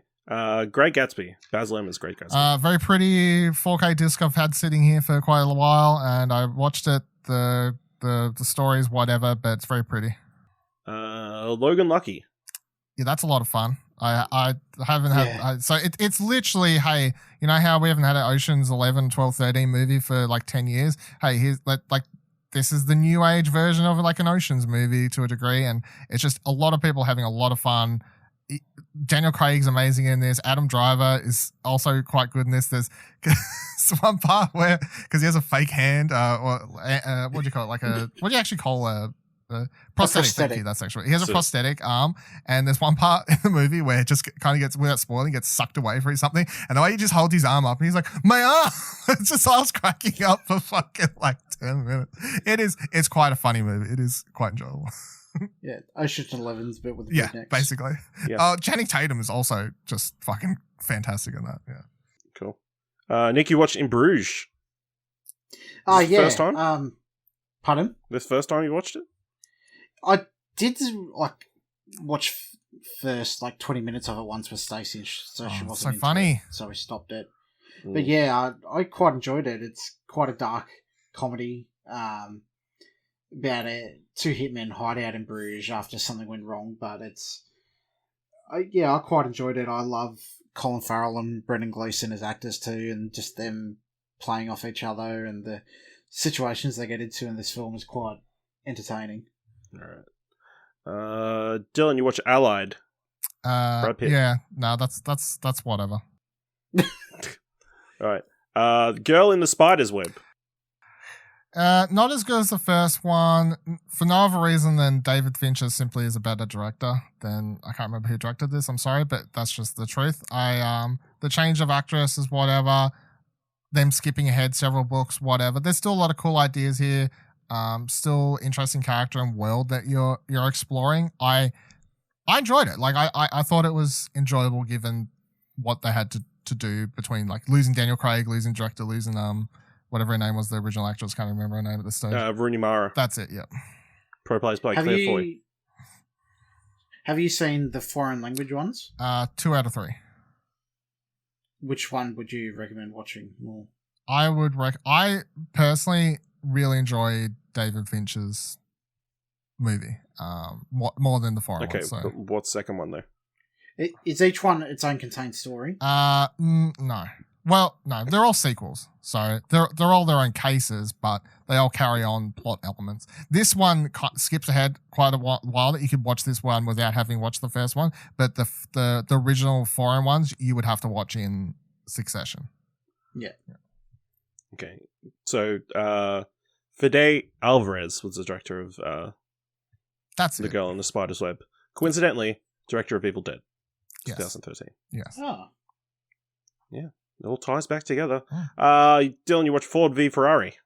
That was fantastic. Haven't watched it before. I didn't know this. I didn't know the real life story of a lot of these characters. By the time I got to the end of that movie, I was very upset about the way that life played out for a certain character in that movie, and I was like, well, that's fucking bullshit. But that's I guess that's why we tell true stories. But Christian Bale gives a phenomenal performance in that movie. Absolutely one of my favorites. I've seen him doing quite some time. I love the way that all the races and everything was shot. It kind of made me like watching Formula One, I guess, to a degree. Like actually watching this made me go, maybe I should watch that Netflix series, the one, because Drive to Survive. I was like, because I don't enjoy watching real life Formula One racing, but I was like, I'm enjoying watching this with like the story, so maybe a documentary I could get into as well. That's not just straight up racing. Yeah. Cool. You watched The Darkest Hour. Yeah, so that's a really great performance from Gary Oldman, but other than that, it's meh. Okay. Is what I'd say. Like, I don't think the script or anything is particularly great. It's just it's a good performance from him. All right, the next one you spent many years trying to get the DVD of or Blu-ray of. Yeah. And finally got it a year ago. You finally got around to watching it. Winter's Bone. So this is the movie that made Jennifer Lawrence. This is the one that I remember when I used to listen to Empire podcast a lot back in the day. This came out and they were raving about it. This is like, who's this girl? Blah, blah, blah, blah. I could never find it anywhere to watch. Even when I finally wanted to watch it a year ago, it's not streaming anywhere. I had to order the fucking Blu-ray from UK Amazon or something like that. Couldn't find it anywhere here. It's basically the story. Jennifer Lawrence's character. I can't remember where it's set. It's like set America somewhere, like buttfuck nowhere, like wintry buttfuck nowhere anyway. Set in Ozarks of Missouri. There you go. And it's more or less. So her dad goes missing, and he's out on bail, and the cops come, and then also because if she doesn't get him back, her house is going to get like taken from her because. For whatever, like legal reasons, something, blah, blah, blah. So the movie is her trying to track down her dad. The problem is that her dad was involved with the local drug dealers and stuff who keep telling her, stop putting your nose where it doesn't belong. And she's like, well, if I don't do this, then I'm going to get kicked out. Me and my younger brother, sister, and her mother who's like incapable of looking after herself. So it's sort of this young woman trying to fight for her family. It was really well. Fantastic performance from her. I can understand why everyone was praising it at the time, and it is a interesting story as well. It's a thriller. I'm glad that we can finally do that best of the decade list that we planned 12 months ago. It's really, really good. I'm glad I finally watched it. It is very, very good. All right. Then you watched The Founder. Yeah, that's a okay movie with a lot more interesting story. I guess like I was more interested after watching that than just going and reading the Wikipedia page for some things afterwards. I was like, okay, yeah, sure. That's the Ronald McDonald autobiography. Yeah, but I mean the thing that makes I don't really like the movie. Like it's hard to get on board with the movie because you start the movie and then you quickly find out that the guy who is about Michael Keaton's character. He just like steals McDonald's off the two McDonald's brothers. And I was like, starts off as a good guy and ends up the bad guy. Yeah, I'm like, well, I don't really like watching this movie anymore because at no stage. So he's a literal hamburger. Yes. Yeah. At no stage am I rooting for this guy, obviously. And I'm like, I would have been more interested in watching a movie about the brothers actually losing it to him and then he was a side player and then what they did. I don't know. Maybe it's just not as an interesting movie, obviously, but It's a true crime. yeah, movie. basically, it's fucked. Really, it's the most American story ever. Like of just someone coming in, Yeah. sweeping up a big thing, and then stealing it under their nose. Yeah. And, Yeah, capitalism, am I right there? yeah, Nick? yeah. You also watched Richard Jewell.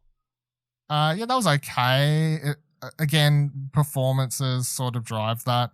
That was the true story of the guy, the security dude who was accused of the, was it the Boston bomb? No. The Centennial Olympic Centennial Park Olympic bombing bombing. at the Atlanta Olympics. Yeah, so Richard Jewell. He's the guy, that actor is really great. Kathy Bates, Yes. plays the mum. She's also really great. And then what's his fuck plays the lawyer on that? I can't even remember his fucking name. Sam Rockwell. Yeah, I got too many fucking actors on my mind at the moment. Yeah, he's great. But otherwise, yeah, it's a Clint Eastwood movie, so I feel like his direction style just grates me sometimes. But yeah. All right. And then you watch Butch Cassidy and the Sundance Kid. Probably my favorite movie I've watched this year so far. That's not from this year, so it's obviously not getting on my top 2021 list. But as far as things I've watched that I loved, I was like, oh my god, why didn't I watch this years ago? This movie is just phenomenal. And I feel like I've watched enough of these like old westerns where you kind of feel like you're in for the same sort of story.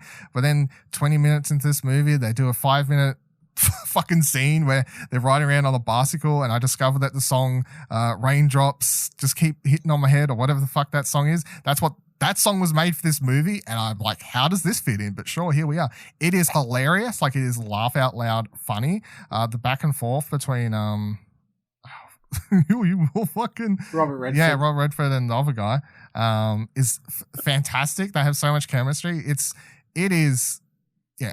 Everyone should watch it. It's every top 100 list it's on, it deserves to be there. I could have watched it again as soon as it was over. I enjoyed it that much, honestly. Paul Newman. There you go. Just being remembered as the other guy. It's so good. Yeah, the mayonnaise dude. It's so good. Yeah. As soon as it finished, I went straight to the special features, and I was like, cool, put me on the 20-minute documentary about this movie, because I enjoyed watching this so much. Just tell me more. So good. Yeah. So I haven't talked much, but it's because I've been catching up on Critical Role. That's so your I think problem. I dropped off at about episode 35 of the second campaign. I'm now up to episode 60 something.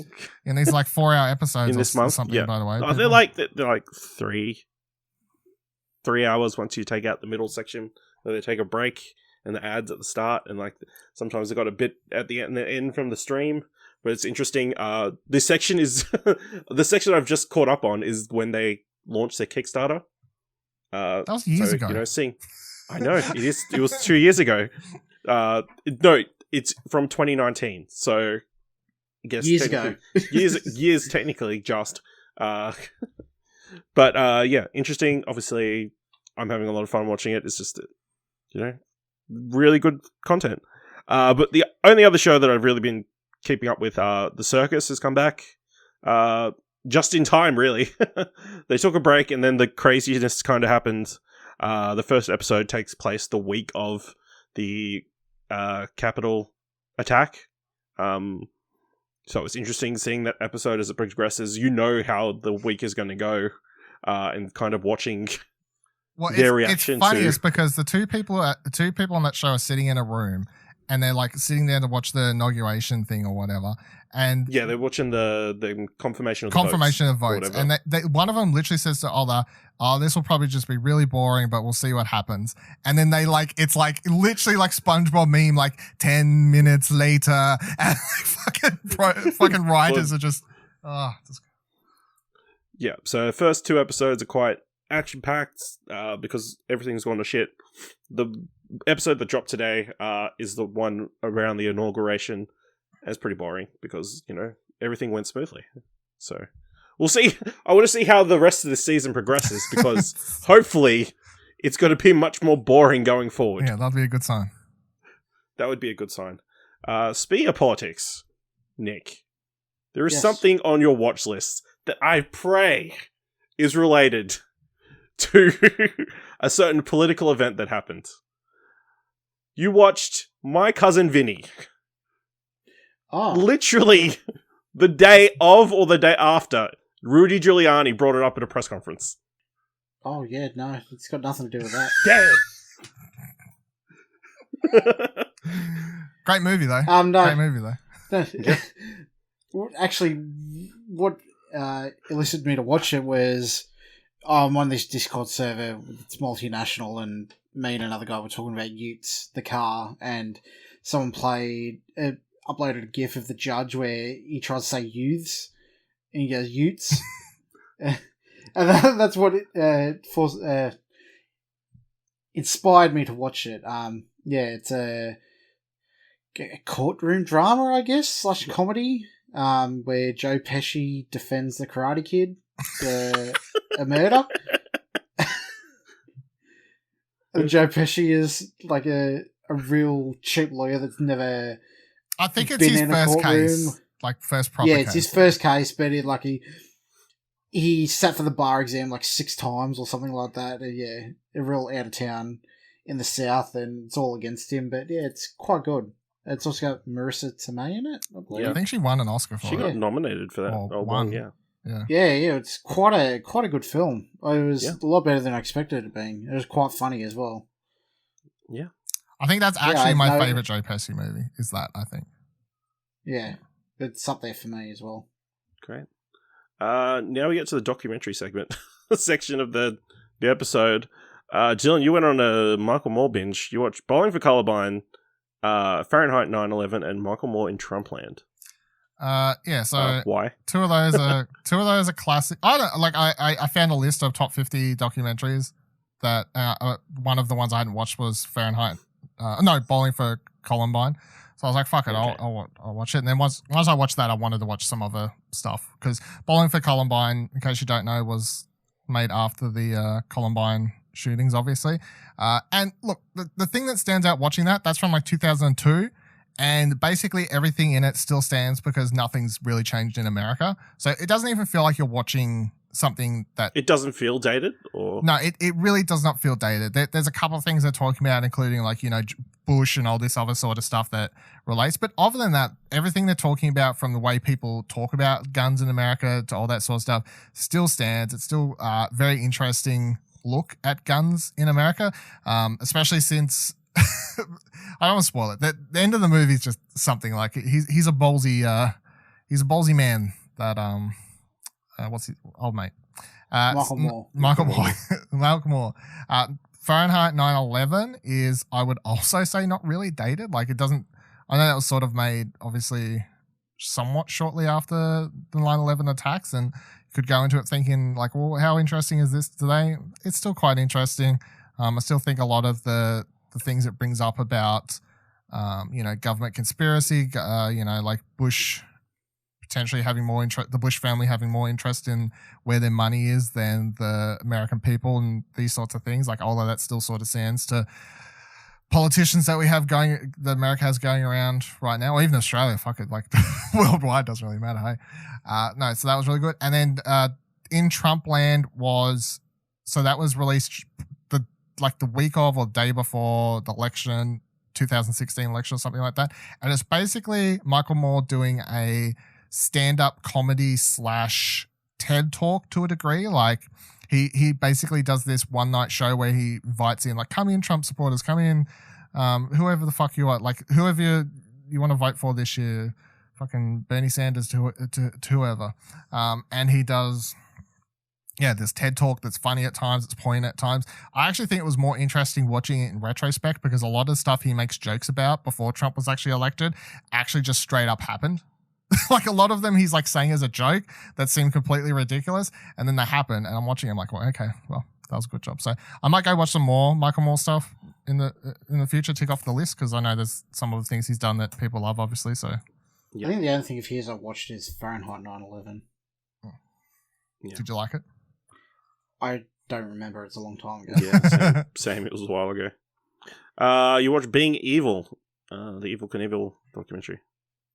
Yeah, so this is produced by the Jackass guys, basically, I guess, like Jeff Tremaine and that sort of stuff. Johnny Knoxville's involved in it. I wasn't old enough to grow up watching Evel Knievel, but my parents and grandparents would always mention Evel Knievel, and like whenever I was riding around my bike as a kid, and I always get told these like sort of tall tales about Evel Knievel clips, because back then obviously you can just no, my nan wasn't just going to whip out YouTube and be like, well, here's a fucking clip. Like she would just tell me these sort of tall tales about, you know, what Evel Knievel did, and it kind of seemed ridiculous as a kid, being like, no one ever did that. Like no one ever did, no one ever did that. That sounds absolutely silly. So yeah, I mean, if you don't know Evel Knievel, he's basically the first ridiculous stuntman, like bike stuntman. Like he was doing jumps on Harleys, basically, like bikes that weren't made for jumping, and he sort of invented stunt jumping. Like you wouldn't have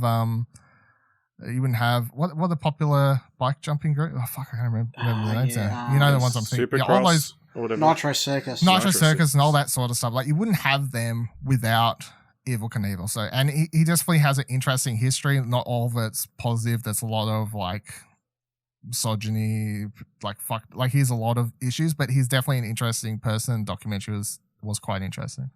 So Dylan, you watched Beyond Barricades, documentary on political punk band Anti-Flag. Right. Yeah. So Anti-Flag, a band. So I wouldn't say I was a big fan of theirs. I've heard their music, and I remember when this came out last year, I was like, oh yeah, that sounds interesting, because they've always sort of been known as Anti-Flag's been known as one of the, I guess, alongside Tom Morello and like a couple others, as like the ones who actually stay legit like punk, like the that's not Henry Rollins' band, is it? I can't remember any of the band members. I guess not. Yeah, I think you'd remember. I'm not a big enough. As I said, I've heard their music, but I'm not like head over heels in love with it. So I mean, it's sort of your typical band documentary to a degree. Obviously, it covers how they got together, you know, how they went about making music, the trials and tribulations along the way. But more so, given who they are, it sort of covers a lot of, you know, when they get offered big money contract one day, and like how they have to think about that. Like, if we take this, are we sort of selling out? You know, as everyone would say it. Like, they cover how they've, you know, there was after 9/11, and they were a group called Anti-Flag. They were like, are we just over now? Like, can we continue making music as a group called Anti-Flag, where our logo is like the American flag, and can we do that after the 9/11? Like, there's lots of interesting dissections in there for sure. Like, you get interviews with their family, you get to find out how a lot of them are, you know, brought up to become such, whatever you want to call them, like punk rockers, I guess. So, no, it was definitely quite an interesting documentary. Cool. Yeah, Henry Rollins was in Bike Flag. Yeah, similar. He is an activist too, so that's why I got a bit confused. I'll say if you wouldn't need to be. I'll say the last thing is you wouldn't need, because as I said, I've only listened to some of their music. I'm not a super fan. You do not need to be a fan of their music to enjoy this. If you're interested in bands, activism, anti-government, any of that sort of stuff, then this is an interesting documentary. Okay. Then you watched the Stan series After the Night, about serial killer Eric Edgar Cook. Yeah, so that one is they called them the Australian Day shootings, whatever, in Perth in the 70s, I think, or 80s, whenever it was. It ties in a bunch of other things. I think it was only like 4 episodes or something like that. Yep. I didn't know much about these shootings, so it was quite interesting. I think it went on a few too many tangents, and possibly could have just been 3 episodes and would have been a lot more enjoyable. But considering we don't get too many docos about Australian serial killers, I guess, and Netflix has 1 million about American serial killers, I know they obviously have a lot more. So I was like, oh, this, you know, glad to watch it, I guess. It was interesting. Cool. Then you finished Seduced inside the NXIVM. Nixium. Nixium. That's what it is. Nixium. Yeah, so that's good. I think that was a total of 4 episodes by the time. Yeah, I think it was only 4 episodes. As I've talked about on here before, it's mostly focuses on that I can't remember their last name, but the daughter of a popular actress, whatever her name is, and that's the key focus. And then obviously there's a lot of other questions you have. I know there's a different documentary that I think Nick mentioned it one time on here or something like that, the Netflix one or something. The Vow. Yeah, so I'm like, well, maybe I'll watch that one now after a little bit of a break, because Nixium is super fucked up and super interesting at the same time. So I would happily watch another documentary as good as this one was.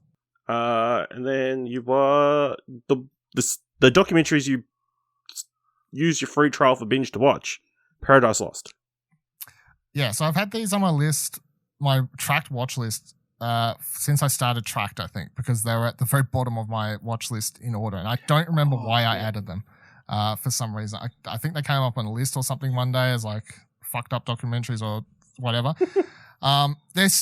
They're really good. I loved all three of them. I think I binged all three in like 2 days or something like that, and they're really good. The first one can feel kind of weirdly dated because just so obviously it's quite old, the way it's shot and all this sort of stuff.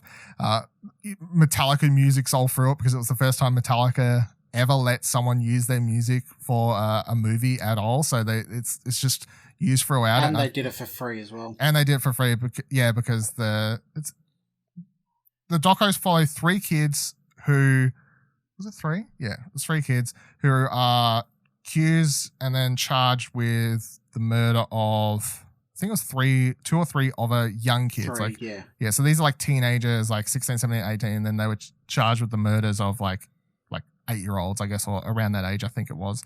And a key factor that is used against them is the fact that they listen to heavy metal music, they listen to Metallica, they have black hair, they paint their nails, they wear all black, all of these things, and that's why Metallica got on their side and was like, we'll use our music for this fucking documentary because fuck this shit, and they were very much on the side of they're innocent.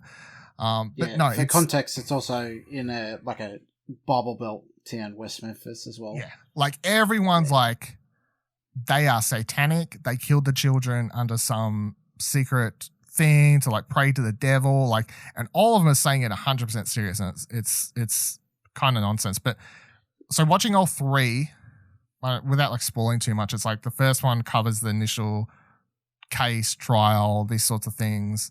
Spoilers, they get locked up. Kind of, I could say that. Obviously, the second one is like 10 years later, I think, or something like that, and it's like they're trying to start their appeal cases at that time.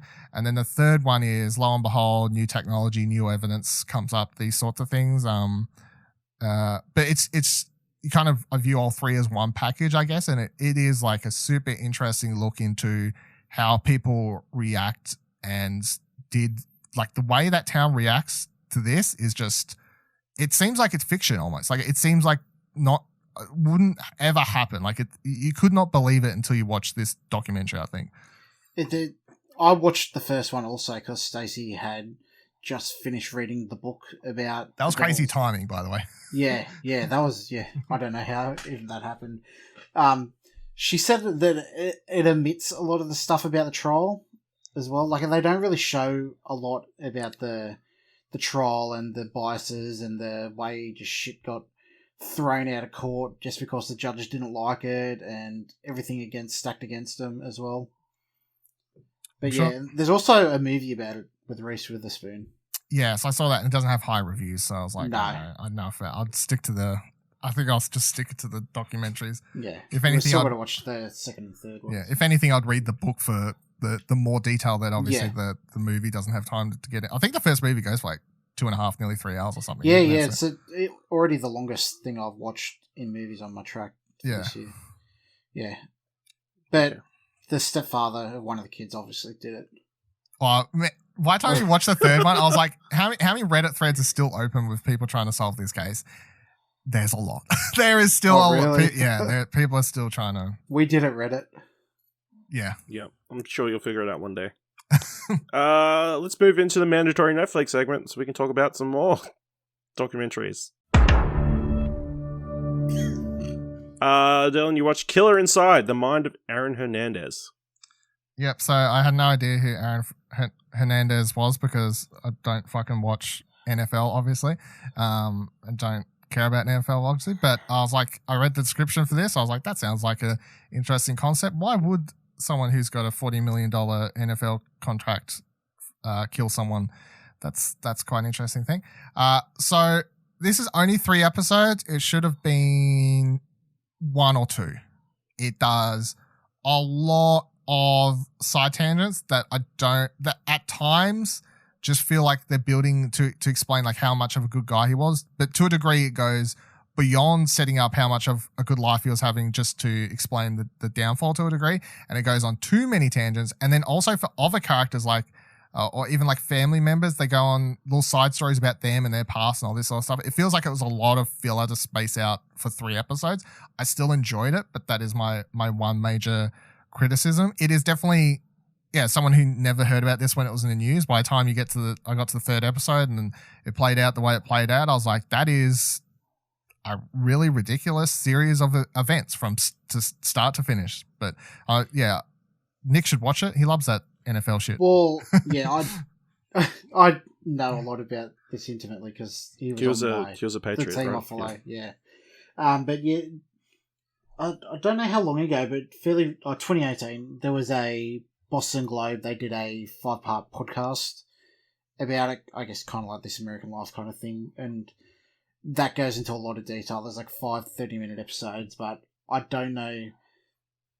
That was a lot more focused than this sounds like it is. I don't know if they just made it to cash in on the buzz around that, maybe. Let me put it this way. There is one point in this where it skips ahead and shows a clip from the second trial, and I never realized that until we got to the 3rd episode where they actually got up to that trial. An episode prior, it just included it inside the first trial, and I was very confused. Like, it just, production-wise, seems like it was... Editing was not good. Yeah. Okay. Yeah, well, the podcast goes into a lot more detail, like the history of his time in college, his time as a child, his family life, and everything like that. But yeah, this covers his family life. I think that all makes sense. I don't know if this would enlighten me any more of what I already know. I feel like I've got it down pat as is. Yeah. So go listen to the podcast. Don't watch the documentary. I would say yes at this stage, having not listened to the podcast, but I assume it's better than this, to be honest. All right. Another true crime series that was getting a lot of buzz recently, Night Stalker, The Hunt for a Serial Killer. Yeah, so again, didn't know anything about this, but it's not NFL. It's just a serial killer, I think it was during the 70s or 80s. I don't even fucking remember at this stage. But yeah, once again, not one of those ones where you're watching and you're like, how does this keep happening? How do they not catch it? But this Night Stalker one, without spoiling it, this is 100% the cops being fucking terrible, and by the time you reach the end of the series and they've laid out all the pieces and explained these sorts of things, you're like, wow, the cops, because of sort of not being level-headed, being like very much like, we've got an idea of who this person is and we're going to stick to it no matter what, even if we have hard evidence shoved under our noses. We're just going to stick to what we know because we're the police and we know what we know. They would have caught the guy a lot earlier, and by the time you reach the last episode, you're just like, how fucking dumb are you, motherfuckers? But no, this one was very good. This one was a good one. Okay. Then you watch something we've talked about, Nick's talked about previously, Don't Fuck with Cats, Hunting an Internet Killer. This is fucked. Absolutely fucking nonsense. Like, this is one of those things where I should have watched this earlier. I don't know why I didn't. It just, like, I know it was everyone was loving it, and then I didn't get around to it fast enough, and then, next thing came around or whatever. I was like, it's been on my watch list forever. I was like, fuck, I'm in a true crime thing at the moment. Let's just keep the ball rolling, I guess. So I watched this, and I didn't know anything about it. Even with everyone talking about it, no one had ever spoiled it for me. So I knew it was something about people watching, like, cats get killed in a YouTube video or something, and then something happens. That's literally all I knew. So by the time the first episode ended, I was like, what the fuck is going on? Like, it is almost stranger than fiction, this story. And I clicked, by the time that first episode finished, and I was only going to watch one, I was like, I'm supposed to go to bed. I had to click play. I was like, I need to know what's happening next, because this is absolute insanity. The fact someone hasn't tried to make this into a movie based on this story by now, I'm quite surprised, because it is nonsensical. I don't even want to spoil it. Like, I mean, that Maybe is the setup. Like, it is literally a group of people who are like, let's look in. Someone's like fucking killed a cat, and they don't show the full video in the doco. They cut away, and you get people reacting to watching it, which is hard enough. But someone's killing cats on a video, and then people start a Facebook group to try and track this person down. And then what follows is just the weirdest shit I've seen in quite some time. It is nonsense. Really great doco though. 3 fucking episodes of just The way this ends, I could not believe. I was like, you could not write an ending this good. If this was made up, like it's so good. Okay. Then you watch Unabomber in his own words. This one was okay. So this is the one interview the Unabomber ever gave to someone, and they cut in audio clips of that, and they obviously tell the life story of the Unabomber. They go over each of his bombs that he interviews with FBI and these sorts of things.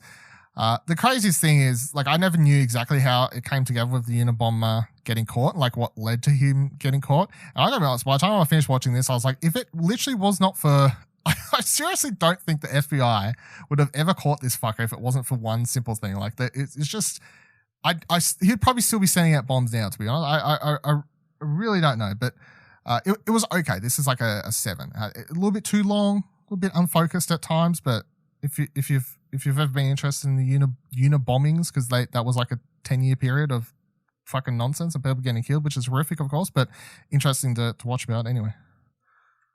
Okay. Then you watched Long Shot, not the Seth Rogen. No, so this is like a mini doco. I think it was like 50 minutes or something, but it was like a Netflix one.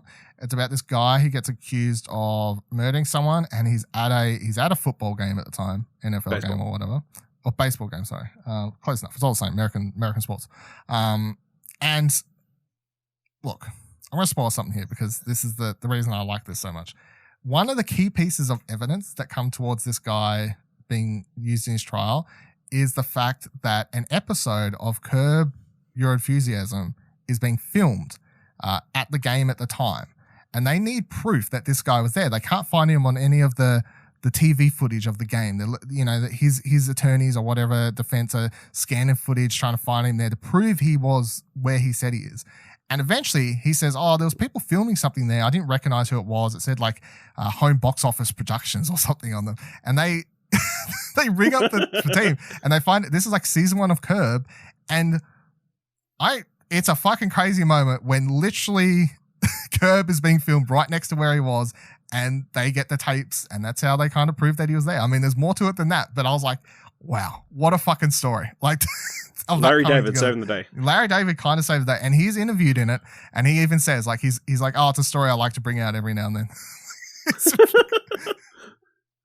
Jesus. Then you also watch Crack, Cocaine, Corruption, and Conspiracy. Yes, this was quite good. This kind of, I can't remember how many episodes it was. It basically just covers the, crack being brought, the crack epidemic, I guess, or whatever you want to call it. The war on drugs America originally had because of crack and this sort of things. But of course, it covers it from the fact of like, well, cocaine was being brought in, and everyone was kind of fine with that because it was a rich person's drug, and then crack was considered the poor people, or slash obviously targeted at the black community in America at the time. And all of a sudden that drug was bad, and it sort of covers it from that degree. And like, it's interesting. It's worth watching. Right. And you watch The Ripper. Not related to the Jack the Ripper. Jack the Ripper. Yeah, this is a different one. There's multiple Rippers. Yeah, this one again. This is just another typical Netflix serial killer doco, solid 7 out of 10 ish one. Yeah. All right. So that ends the true crime section. Nick, you watched History of Swear Words. Yes, I did. Was it informative? Was it fucked up? I guess so. So each episode is presented by Nicolas Cage, and they interview comedians and there's some feminist professors, etymology professors and stuff like that go through the history and the meanings and whatnot. It's quite interesting. It's entertaining, Nicolas Cage being Nicolas Cage. It gave off the vibe of, I don't know if you ever watched like 20 to 1. Yes. Yeah, like on channel. Yeah, it's that kind of. I was like, wow, what a shout out to that show. Yeah, the Bert Newton 20 to 1. But yeah, just the way that they display something or bring something up and then cut to people interviewing about what they think about it and their history with it and whatnot. I mean, it's fine for an entertaining watch. I mean, it's How informative can you be about like swear words though? yeah, like it's interesting. Like it, the thing I found most interesting about is the history of the word, of where it originally come from, and a lot of the stuff that is surrounding the history of those words aren't really true and whatnot. But other than that, yeah, it's good for a laugh. Interesting. Dylan, you watched Wira. I watched what? Wira, an Indian Malaysian action film. Oh right, yeah, okay, yeah. This so I can't remember why I watched this actually. I think I saw it on a list of like I was looking for some good action movies because I thought Most fucked up movies. no, I was looking for good action movies from 2020 or something like that because I felt like I'd watched zero. On the list, yeah. Yeah, I was like, I was looking at all the movies I love from 2020. I was like, I didn't really watch any good action movies this year. I felt so. I've got a few more on my list I didn't really get around to, but I was like, fuck it, I'll pick a Indonesian martial arts movie because I actually don't think I'd watched one in a while. But it was pretty solid. It's, you know, sort of your typical sort of story for these things where it's one guy returns to his hometown and there's fucking like a drug kingpin or something who's basically running an underground UFC center and he has to fight some people. Fight scenes are always great. Anytime I watch one of these movies where people are actually doing choreographed fight scenes and, you know, the camera isn't cutting away every 2 fucking seconds like a Marvel movie, I just get reinvigorated about how I feel about when I actually watch good action scenes. And this is one of those movies where I was like, cool, look at this. One camera shot. This dude just like 4, 5, 6 people jumped off the side of this thing. Love it. Great. Do this shit. Yeah. So Film School Rejects listed as their top action film of 2020. Maybe it was that one. I think that's probably what that one. And then Nick, finishing things off, you watched The Dirt. The whatever band. Oh yeah, the Motley Crue movie. Yes. I really enjoyed it. Yeah, I don't know if there's much else to say about it. Dylan talked about it when it came a while out, ago, when it first came out, but yeah, I found it quite interesting. I didn't know some of the stuff that happened. Like, a lot of it was embellished, obviously.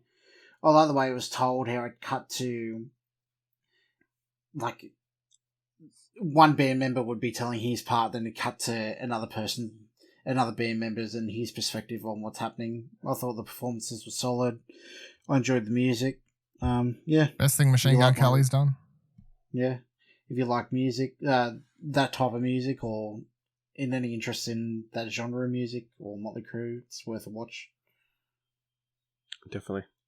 The thing I liked the most about was the involvement from the band. It's based off a book that they wrote. It's not another person's perspective of it. All right. Well, that's everything that's been our watch history. Congrats, guys. We got through it all. See you again in 6 months. All right. Incredible what you can watch in a month if you put your mind to it. That was like 10 days I watched. I watched all that in like 10 days. Let's touch on a little bit of film news, and again, possibly a running story again in 2021. Movies being delayed.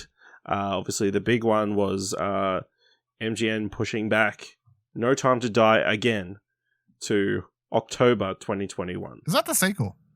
No Time to Die Again. It could be by the time it comes out. They rename it.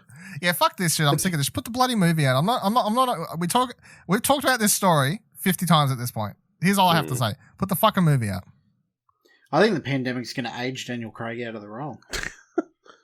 I think, he's well past it. I know he already hurt himself filming it, so if this wasn't his last, it is now. Tell you what, I don't know who I saw say it, but you got to feel bad for Daniel Craig because he has to stay in good shape for when he eventually has to do press for this film. Nah, fuck that. I hope he just turns up dad bod. No, if that was me, I'd be just let himself go. Yeah. No, but I think it's interesting. The main reason I think I've seen someone bring up why this film hasn't been put somewhere else already is because the people who make this film, this is like their one thing they do. They make Bond films. So if this tanks, they're screwed. So clearly they're just waiting for the most optimum time. Is that such a bad thing, though? For them, it is. It's for them, but... Yeah. Why would they care about anybody else? I mean, for everybody else, is that such a bad thing? I don't. Being forced to go watch a James Bond film every 3 years? I actually think that we're going to have a thing of people are just going to get sick of hearing about this, and when it comes out, people will be like, oh, fucking don't care anymore. I actually think there's going to be some of that now. Yeah, there's potential. As a good friend, Buddy Watson, said that it sounds like it's starting to get to video game level of hype fatigue. Mm-hmm. Especially when it eventually does drop, and so does everything else, and it's be such a competing place. I don't think, Yeah. It's damned if you do, damned if you don't. So yeah, there was a bunch of other delays as well. Notably, A Quiet Place 2 was pushed. Last Night in Soho, Ghostbusters Afterlife, Uncharted, as I'm sure we mentioned on Platinum Explosion, has been pushed to 2022, as well as Morbius. A bunch of stuff. So yeah, not a great start to the year. Although big, obviously this is Sony and Universal. A lot of the smaller ones. Disney, of course, have moved a lot of their smaller, their Searchlight films, like Kingsman's moved and Bob's Burgers has moved, and Antlers, and Guillermo del Toro's next film's coming out like end of the year now. But the big films like Fast and Furious hasn't moved. So, but I'll be honest, I expect that to move unless things kind of turn around. Don't fucking say that. Shut your whole mouth. As soon as we commit to start like re-releasing those episodes of It's About Family, that's when they'll delay it. Unless there's a scene of Dominic Toretto going around in his car. What's funny though? Tell you something funny. I opened Facebook the other day for the first time in quite a while because I only ever used Messenger. And I look on my profile and I was like, oh wait, I've had this Han poster set as my banner on Facebook since they fucking released that first trailer. And in another world, that movie would have been out by now. But here I am, just still. I'm just going to keep it as my banner, I guess. It's just forever. It seems. Thanks a lot, Trump. Yeah. But while we've got a bunch of stuff delayed, we've gotten a movie that's been moved up. Godzilla and Kong has been moved from May up to March this year. In an interesting move that kind of signals that maybe Legendary and Warner Brothers have come to some sort of terms, as it's still going to be releasing on HBO Max. So that's interesting. At least we've got something to look forward to in cinemas. I'm fucking hyped, honestly. I've watched the trailer. Have you guys watched the trailers? Times. Yeah, I watched the trailer. It looks bonkers, but I'm hyped, and I don't even love these movies. I actually think it's just because I'm like, wow, what is the last big blockbuster I watched on the cinema? And just the idea of going to the cinema to watch King Kong fight Godzilla, I'm like, yeah, fuck yeah, I'm all about that. Yes, please. Was Tenet the last one? Yeah, I guess so. And that was like one movie in the whole year, right? I guess. And then before that, it would have been Suicide Squad, if you count that, I guess. I don't know. Bad Boys? Birds of Prey, January or something? Yeah, January, February. So it's been a fucking ages. So yeah, I'm hyped. I watched the trailer a couple of times. I was like, I'm all about this. Give it to me. The thing I don't get, I think it's the size difference. I don't know. Does Kong grow at some point? They explained that Adam Wingard got asked about this in an interview like a year ago, and he was like, yeah, in King Kong Skull Island, he was like a baby or a teenager, and now he's like an adult. It's like 20, 30 years later or whatever. So now he's grown up. No, but he looks much smaller when he's on the ship above Godzilla. Godzilla looks much bigger. He's just laying down, man. Trigger the lens, Ashley. Yeah. Could be. Yeah, so I think they might have cast a different actor. Yeah. I don't know. It's just kind of weird. It's just weird. It's a fucking movie about a dragon monster thing fighting a giant gorilla. Who cares if he's suddenly sized up? Fun fact, I've never seen a King Kong movie in my life. What? Really? Really? Yeah. Not Skull Island, didn't watch the Peter Jackson film? Actually, Skull Island is the only one the trailers looked interesting to me. But yeah, Giant Ape just does not capture my imagination at all. You should watch it before watching this then. Oh, well, I won't be watching this, so... What? I didn't watch the last one either. Man.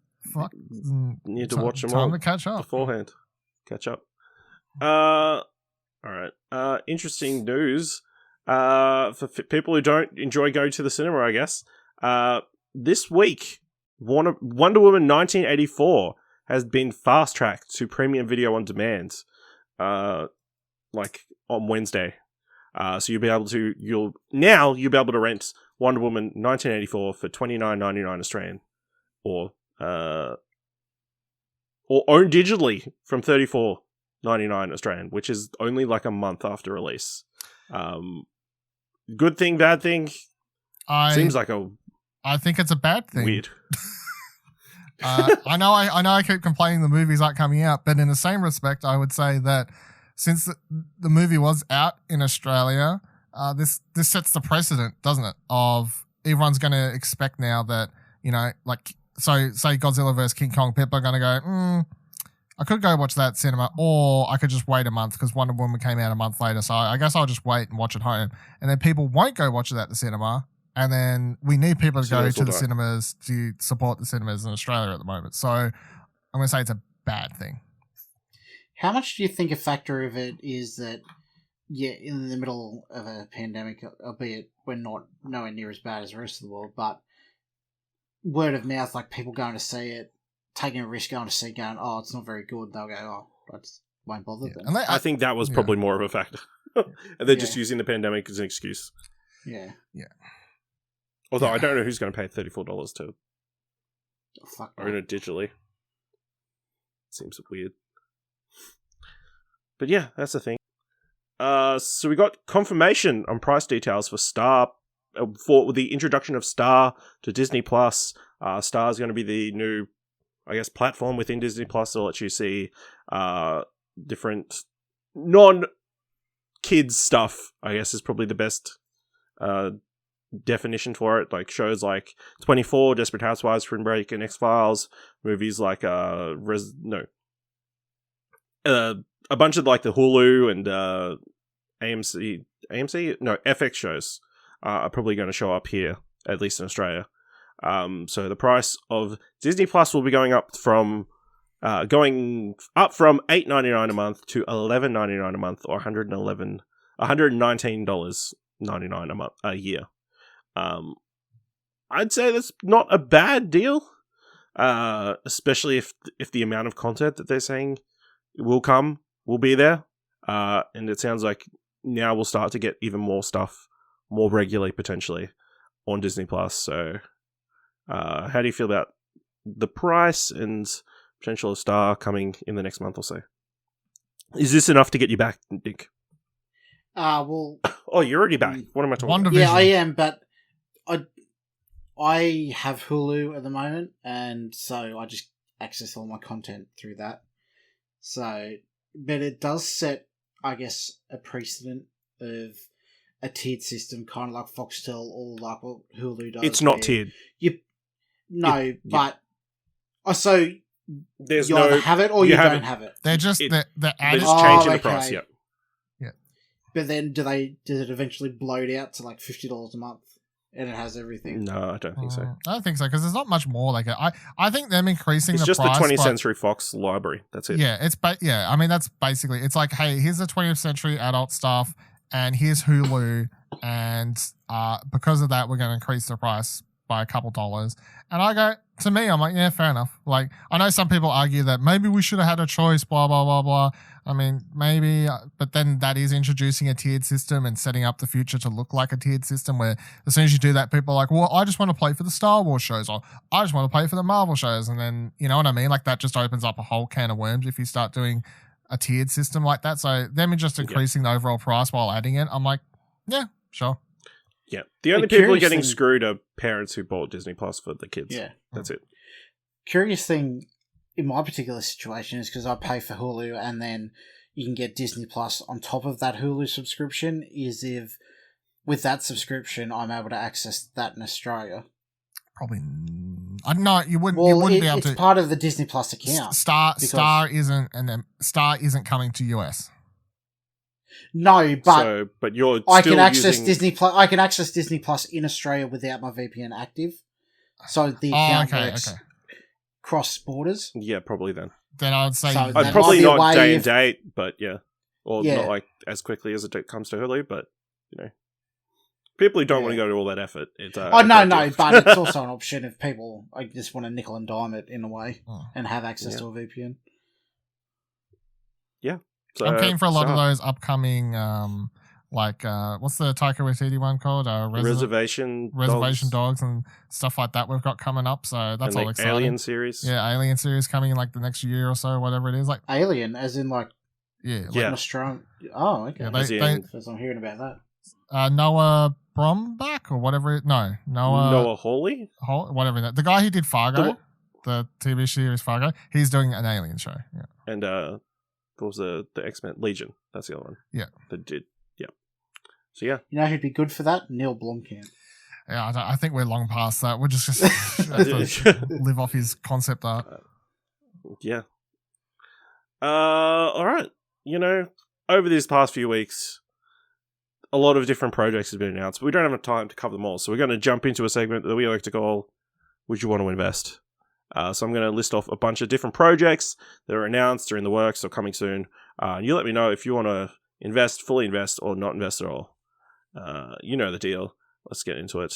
I'll kick things off with one that came up naturally within the show. Darren Aronofsky's next film is with A24 starring Brendan Fraser called The Whale, based on a 2012 Samuel D. Hunter stage play. On the outskirts of Mormon country, Idaho, a 600-pound recluse hides away in his apartment, eating himself to death. Desperate to reconnect with his long-estranged daughter, he reaches out to her, only to find a viciously sharp-tongued and wildly unhappy teen. Big-hearted and fiercely fun, The Whale tells the story of a man's last chance at redemption and of finding beauty in the most unexpected of places. Invest. The film industry is in the toilet at the moment, so it's not wise to put any money into it. But yeah, no, I'd invest. I'm quite excited for this. Yeah. Darren Aronofsky and A24 is a good combo, I think. Yeah, but were you guys surprised by the backlash around this, the news? Or I do you just think people are being a bit really too sensitive? Yeah. What is the backlash over? Basically, because he plays it's morbidly obese obese person, man. yeah. It's called The Whale. Yeah. I'm just assuming. I'm just doing. Don't judge a. I'm not judging the film too early based on, because it seems like very on the nose. And I'm like, okay, sure. But if it's already a successful play, I can't imagine he wouldn't be adapting it if it was in bad taste or something. Yeah, that's right. Yeah. After some of the backlash, I had to look at like reviews of the initial play and that kind of stuff, and they're all very positive and like didn't say anything too negative about it. There was even a version of the play in Sydney, I think, as well. So it's been around for a while, and obviously people just getting upset about a concept. I honestly think sometimes some of the outrage is people just wanting to have a platform to be the first to be outraged. Yeah, to be the first. Yeah. Look, if I'm not outraged about it, it's not the SJW of the Explosion Network. It's not a real cause. Yeah. David O. Russell is set to do his next film, his first film since 2015's Joy. Little is known about his mystery film, but it will star Christian Bale, Margot Robbie, John David Washington, Rami Malek, Zoe Saldana, Robert De Niro, Mike Myers, Timothy Oliphant, Michael Shannon, Chris Rock, Anya Taylor-Joy, Andrea Riseborough, Matthias Schoenertz, and Alessandro Nivola. No. Yeah, I'm not putting money into something I know absolutely nothing David about. O. Russell is just riding on a high from Silver Linings Playbook. So yeah, and like every movie that's after that has never been as good. Hey, that's a stacked cast though. Yeah, I know, but so was that doesn't necessarily mean it's good. Yeah, Joy had fucking stacked cast, so Jennifer Lawrence and whatever, and people were like, "No, this is shit." That was it, wasn't it? I think there's other people. I don't remember. Noah Baumbach is set to adapt Don DeLeo's White Noise, starring Adam Driver and Greta Gerwig. The synopsis of the novel is White Noise tells the story of Jack Gladney, his fourth wife Babette, and four ultra-modern offspring as they navigate the rocky passages of family life to the background babble of brand-name consumerism. When an industrial accident unleashes an airborne toxic event, a lethal black chemical cloud floats over their lives. A menacing cloud is a more urgent and visible version of the white noise engulfing the Gladney's radio transmission, sirens, airwaves, microwaves, ultrasonic appliances and TV murmurings pulsing with life, yet suggesting something ominous. So yeah, Noah Baumbach, Adam Driver, and Greta Gerwig back together again. Invest. Based off not the description you just gave. I'm not investing. No. Alright. Ben Affleck is set to make his next film after 2016's Live by Night. He is set to direct Keeper of the Lost Cities, a film adaptation of a best-selling book about a girl with telepathic powers. In the best-selling novel, a telepathic girl must figure out why she is the key to a brand new world before the wrong person finds the answer first. When 12-year-old Sophie finally discovers why her secret telepathic power ability comes from, she learns she's not human, but is from another world that exists side by side with ours. No. No, I don't think so. No, not for you guys. Wrong target audience, I think. What's that supposed to mean, motherfucker? I said it's probably more aged, younger demographic. Okay, that's all. We're not cool anymore. Yeah, but we're not the audience. We're the investors. Yeah, and you clearly don't know what to invest in. Yeah, it's a young adults body investing in film. All right, here's a shoe-in. HBO is plotting another return to Westeros. The premium channel is developing a Tales of Duncan Egg TV show, in which we'll follow the characters of Sir Duncan the Tall and Aegon Targaryen, who have been fan favourites for years. Guys, come on. Another HBO spin-off of Game of Thrones. No. Is Dumb and Dumber involved? Not that I'm aware of. Yes, I'm investing. I'm over Westeros. Yeah, see? You just wait till Blood and Fire, whatever it's called, comes out. We'll be all in. Apparently, Robert Rodriguez is currently working on a From Dusk Till Dawn animated series. Is that something you want? Sure, invest. Fuck it. No. Yeah, I'd watch it. Yeah. I'd watch it. He's had great success. I mean, there was several movies. Then he made a TV show that was quite good. And then, sure, why not? Animated series. Then. The well is dry. It's not quite dry yet because you got the animated series. And then after the animated series, you can reboot the movie. You can reboot the entire series. It's great. All right. Guy Ritchie is starting up to build up his cast for his next film. Jason Statham, Aubrey Plaza, Carrie Ewells, Hugh Grant, and Josh Hartnett set to star in Guy Ritchie's next film. Statham stars in the spy thriller as Fortune, an M16 guns and steel agent who was recruited by a global intelligence agency to track down and stop the sale of deadly new weapon technology that threatens to disrupt the world order.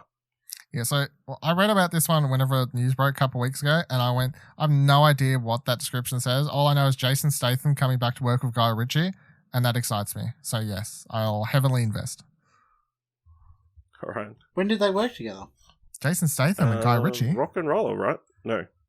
Is that the one? Jason Statham and Guy Ritchie. Oh, his first two. I don't know who I'm thinking his of. His first two yeah. movies, like Lock, Stock, Two Smoking Barrels, and Snatch, both have Jeez. Jason Statham in them. Edit this out. Come on! And he actually did a Were you thinking of Vin Diesel? Yeah. No, I was thinking of Daniel Craig. He did a third movie after that, but I can't remember the name of it. That was a very weird one. It was like one word, but it's very not Guy Ritchie, but I quite enjoyed it. But anyway, he hasn't done anything with Guy Ritchie since then. So yeah, I'll do it. I'll invest. Yeah, interesting one there. Josh Hartnett. I haven't seen mentioned anything. He's a very underrated actor, I think. Yeah, but he just hasn't worked in a while, I don't think. Yeah, he was in that show, the Penny Dreadful. Oh, that's right. That's true. Brie Larson is headed to Apple TV Plus with the series Lessons in Chemistry. It's been given a straight-to-series order, in which the show follows a woman who has to put her dreams of becoming a scientist on hold and then ends up becoming the host of a TV cooking show. It should be given a direct garbage bin order.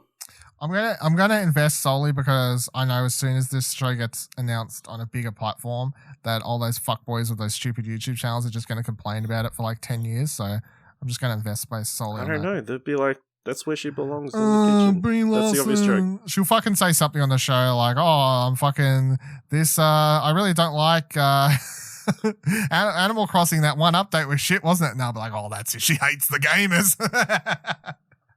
Fucking get out of here. Quartering's done 50 videos in a day about her. Loves it. What a cunt. All right. Paul King, the director of the 2 Paddington films, Invest. is set to direct a prequel to Charlie and the Chocolate Factory focused on the early days of Willy Wonka. You really did some great grammar there. You're like, from the director of the prequel, the director of the Paddington movies is set to do a prequel, ellipsis, ellipsis, ellipsis, to Willy Wonka. After you invested already. No take spaces. No, I hate the idea of this movie, but I'm all in because of Paul King. Fuck it. Yeah. Nick? I like all of his movies, so. No. Nah. I know, it could be interesting. You know? Well, last time I tried to do a Wonka film, it was horrendous. So. At least it's not just a novel reboot. Like at least it's not just, well, here's a Charlie and Chocolate Factory again. Yeah. It's a movie about colonist Willy Wonka going and enslaving the Oompa I'll tell you what, that is an interesting story if they actually go that route. Yeah. Like if they told that story and the angle was he is colonizing. He's like, he tricks them into working in his factory. Yeah. Coming and doing slavery is fact. That is an interesting movie. Yeah, could be. Yeah. And the last one I've got here. House of Cards director Beau Willimon is working on a TV series based on the popular board game Risk. All of us at Westwood are thrilled to join forces with E1 to bring to life one of the most successful IPs in the marketplace, as well as partner on our extensive slate of scripted television shows. We're excited to develop Risk as our first project together. No information about what the actual plot would be about, but, you know, Risk. No. That's a no from me. I'm just trying to think, how would they even do it? Would it be Well, like they did battleships. Yeah, so. but that's easy. You just put battleships. And they added fucking aliens. So did they? I'd want it like a that's Queen's Gambit kind of thing, but for Risk. That would be. It's like it's just based around the Risk World Championships or something. Yeah, something like that. Yeah, look, I'm intrigued, but I don't want to put money towards it because I could see going off the rails, batshit crazy, fucking no good. But it has potential. Okay. All right. Well, that brings us almost to the end of this episode, but we're going to debut a brand new segment this week, recurring segment. Top 3. Pretty bland, but it's pretty self-explanatory. Each episode, we'll list our own personal top 3s of any given category that I come up with any given week. Or if you want to suggest any, send us an email at mail@explosionnetwork.com. Or go to our Discord at explosionnetwork.com/Discord. Drop your suggestions. But this week's top 3. Top 3 movies we're hoping come out in 2021. Who wants to go first? 3 to 1. I just want to let the audience know ahead of time that if my list doesn't live up to some standards that you have for my list, it's because Ash only told us about this right as we was going live. And I'm just going to chuck him under the bus because he deserves it. I'll go first. So I didn't know how to explain mine is it. in order. Not on the air. Are we all reading one, then going around, or are we doing 3 to 1? Do you want to do 3? 3s first? Yeah. I don't. Let's You're just do the it how host. let's just do it how we usually do top. All right. Lists, and we'll go round table. Dylan, what's your number 3? How did we do top 10? That's how we go Actually, round table. 10, I'll 10, get 10, back 9, to that 9, in a 9, second. 9, 9, yeah. All right. So number 3 on my list is Mission Impossible 7. or whatever the fuck that ends up being called. And hope because they're filming it, or they're filming back to back, I think. So anyway, 7 was apparently supposed to come out this year, and COVID hasn't shut down production yet. Tom Cruise is yelling at people, throwing phones, doing what he's got to do, buying robots to stand on set, whatever the fuck he's doing to make that fucking movie. And I love those Mission Impossible movies; they're fantastic, and I would love to go to cinema to watch Mission Impossible this year. Please. Cool. Nick, what's your number 3? My number 3 is The Many Saints of Newark. I don't even know if it's coming out theatrically, but I do. Yeah, it's one of the it's one of the HBO Max films. So hey, it's one of the Warner Brothers HBO films, so it's it? definitely going to come out theatrically, unless something goes pear-shaped. Yeah, but here in Australia. I've always rave about The Sopranos to anyone who will listen, but I'm in the middle of a rewatch along with their podcast. But yeah, I'm incredibly keen to see how they treat it. I'm very hesitant about it, but I have faith in David Chase to be able to pull it off. Hesitant is a word I would use to describe my feelings on that movie. But in my opinion, David Chase is he's not someone who would do something like this. Obviously, had a good idea. It's just hard to imagine, what that story is, and if I care at the moment. You know what I mean? Like, also, I guess I also want to see it to see Michael Gandolfini's performance as Tony Soprano, and it might be for him therapeutic in a way to have that kind of connection with his father. Yeah. Yep. Cool. My number 3, I'm going to go with Ghostbusters Afterlife. Jason Reitman fan, finally doing a big project. The project he said he never wanted to do, is finally doing it. And, apparently he made his dad cry watching it. So, here's hoping it's good. What's your number 2, Dylan? My last one is the Edgar Wright movie you mentioned just before. Last Night in Soho. Last Night in Soho. I was checking it because I knew I keep getting that confused because they just announced that fucking Zendaya movie that's called something or other, like Late Night. Something I don't know. I keep getting confused. Anyway, Late Night in Soho, which we don't really know. Last Night in Soho, which we don't really know much about at this stage, other than it's Edgar Wright doing a non-comedy movie for the first time. Like it's supposed to be a horror thriller or something along those lines. And that's about all we know, I believe. And that's all I need to know to want to watch it, because as much as a certain cast choice and news piece kind of ruined my enjoyment of Baby Driver for that year, other than that, I love everything that Edgar Wright's done. And it's been a while since we got an Edgar Wright movie, because since Baby Driver, because of course there was the Ant-Man shit, and then he hasn't really done anything because he spent so long trying to get Ant-Man up on the made, and then he got kicked off that one and hasn't done anything. So I'm very keen for an Edgar Wright movie. Yep. Nick, what's your number 2?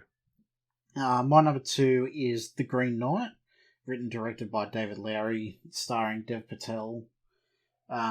It's a retelling of Sir Gawain, I think his name is. It's one of the Arthur Round Table Knights. Yep. Yeah. David Lowery did Ghost Story, which I really enjoyed. Ever since the trailer for this come out, fuck knows how long ago, I've been really very excited. long time ago. Yeah, I've been really excited to see it, because it's also an A24 film, and I don't think I've seen a bad A24 film yet. It's just a combination, the bold casting with Dev Patel in a traditionally Caucasian, I guess, kind of role. But yeah, I don't know a whole lot about it, but I know that I really want to see it. Cool. My number 2 is Shang-Chi and the Legend of the Ten Rings. Probably the first official film in the Phase 4, or the first original film in the Phase 4. Of course, we're getting Black Widow, which is technically the first one, but, we've seen a lot of Black Widow before. Semantics. Excited. Obviously, an Asian cast, shot here in Australia. What's not to like? Martial arts, fuck shit up. It's going to be great. Wow, just going crazy there. Yeah. All right, my number one, I don't feel like this should be surprised, and it's not a meme, it's actually my number one pick, is Fast and Furious 9, because we should all know Dylan is a big fucking Fast and Furious fan. These are the movies I enjoy watching. These movies just bring me joy. And some people just need to learn that sometimes that's just all I need to know. And it's not a fucking meme. Like, people actually like these goddamn movies. Did an entire podcast about it if you want to hear me talk about it. Listen to It's About Family on all podcast services. So we've been waiting for this since, when was it supposed to come out originally? Like March, May, something like that last year. I can't even remember. So April last year, I think. Yeah, it'll be well over a year by the time it comes out. The reason not only is it a Fast and Furious movie that excites me, but it is also the return of Justin Lin in the director's seat, and he does all of the best ones in the franchise.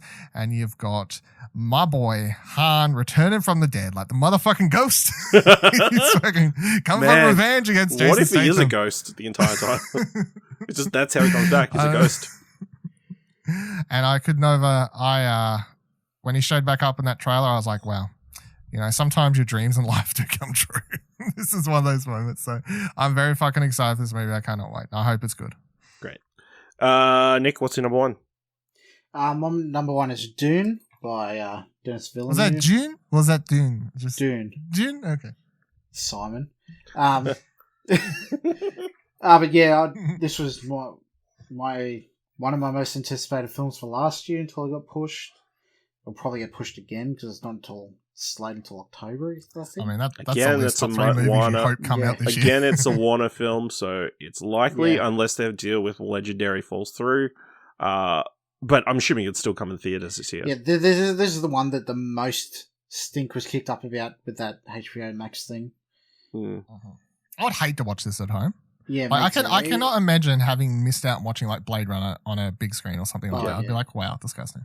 Yeah, I mean, all stellar cast. I mean, what more can you really say about it at this stage? Yep. I thought you wanted to say something. Even though he said you can't walk out. I was going to say that, like, I'm excited for this, even though I know nothing about the source material. I'm excited solely because it's a Denis Villeneuve film, and he is one of the best working directors we have at the moment, and everything he makes is gold. So I expect this to be on a hell of a run. Yeah. My number one is Mission Impossible 7. Hey! Since 4, they have not done a bad one. So No. I mean, and who knows what crazy shit Tom Cruise is almost going to kill himself doing. So Yeah. as long as he doesn't scream any more crew, we're all good. So yeah, that is our top threes. I was going to say, if you've got your own top threes, let us know on Twitter. We're going to explosionnetwork.com/Twitter. But there's some other top things that I want to know. Nick, you weren't here for our top TV shows and top films of the year. Do you want to let people know what were your top films, top TV shows of 2020? You must have some sort of internal thought process when you're watching all the content coming out this year. All our lists. Fucking No? remember what came out. There was no thing that you went, this should have been it. You guys were idiots for putting those things that I didn't like at the top of those lists.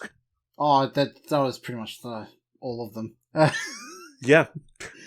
Yeah, but I honestly, you put me on the spot here. I'd have to think about it. Well, Right. here's my question. Did you like Sound of Metal?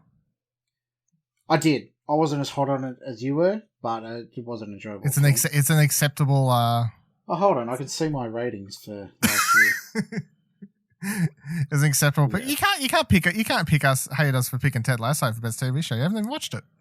Well, no. It was more the games that I was I tell you what, upset about. we just got that our behind the curtain. We got the Stan stuff or stuff that's coming in February. There is a comedy on there that sounds very much like a Ted Lasso show, starring Will Arnett. That Yes. that I checked the ratings. It's not very good. It's not very. Very similar concept, but yeah. Is 1917 a 2020 film? Yes. Yes. Well, I gave that a 10. I gave The Lighthouse a 9. Mm. And everything else on there isn't from that year, so... That's Right. as good as you There can we get. go. 1917. The White House in 1917. There you go. Nick's top 2 of 2020. All right. Yeah, if you want to let us know your top 3 movies that you hope you get to watch in 2021, go to explosion.com/Twitter. Top Show is Dark. Top Show is Dark. You watched all 3 seasons? Yeah, I did. Yeah. Okay. One after the other. See? Dark could have been See, our show Ash? of the year. You're missing. Yeah, it fucking would have been higher if Nick was there to vote. Jesus, God, letting the team down.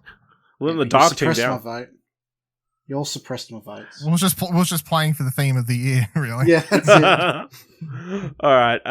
Yeah, if you want to help us out, leave us a review on our Apple Podcast, Podchaser. Go to Ko-fi.com if you're feeling really generous and buy us a coffee. It all helps going to keeping the costs, the Explosion Network running.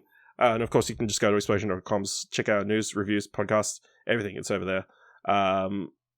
Yeah. So thank you very much for listening, for sitting through all of this. And until next time, keep watching stuff, I guess. I'm definitely not going to have watch as much between the next episode.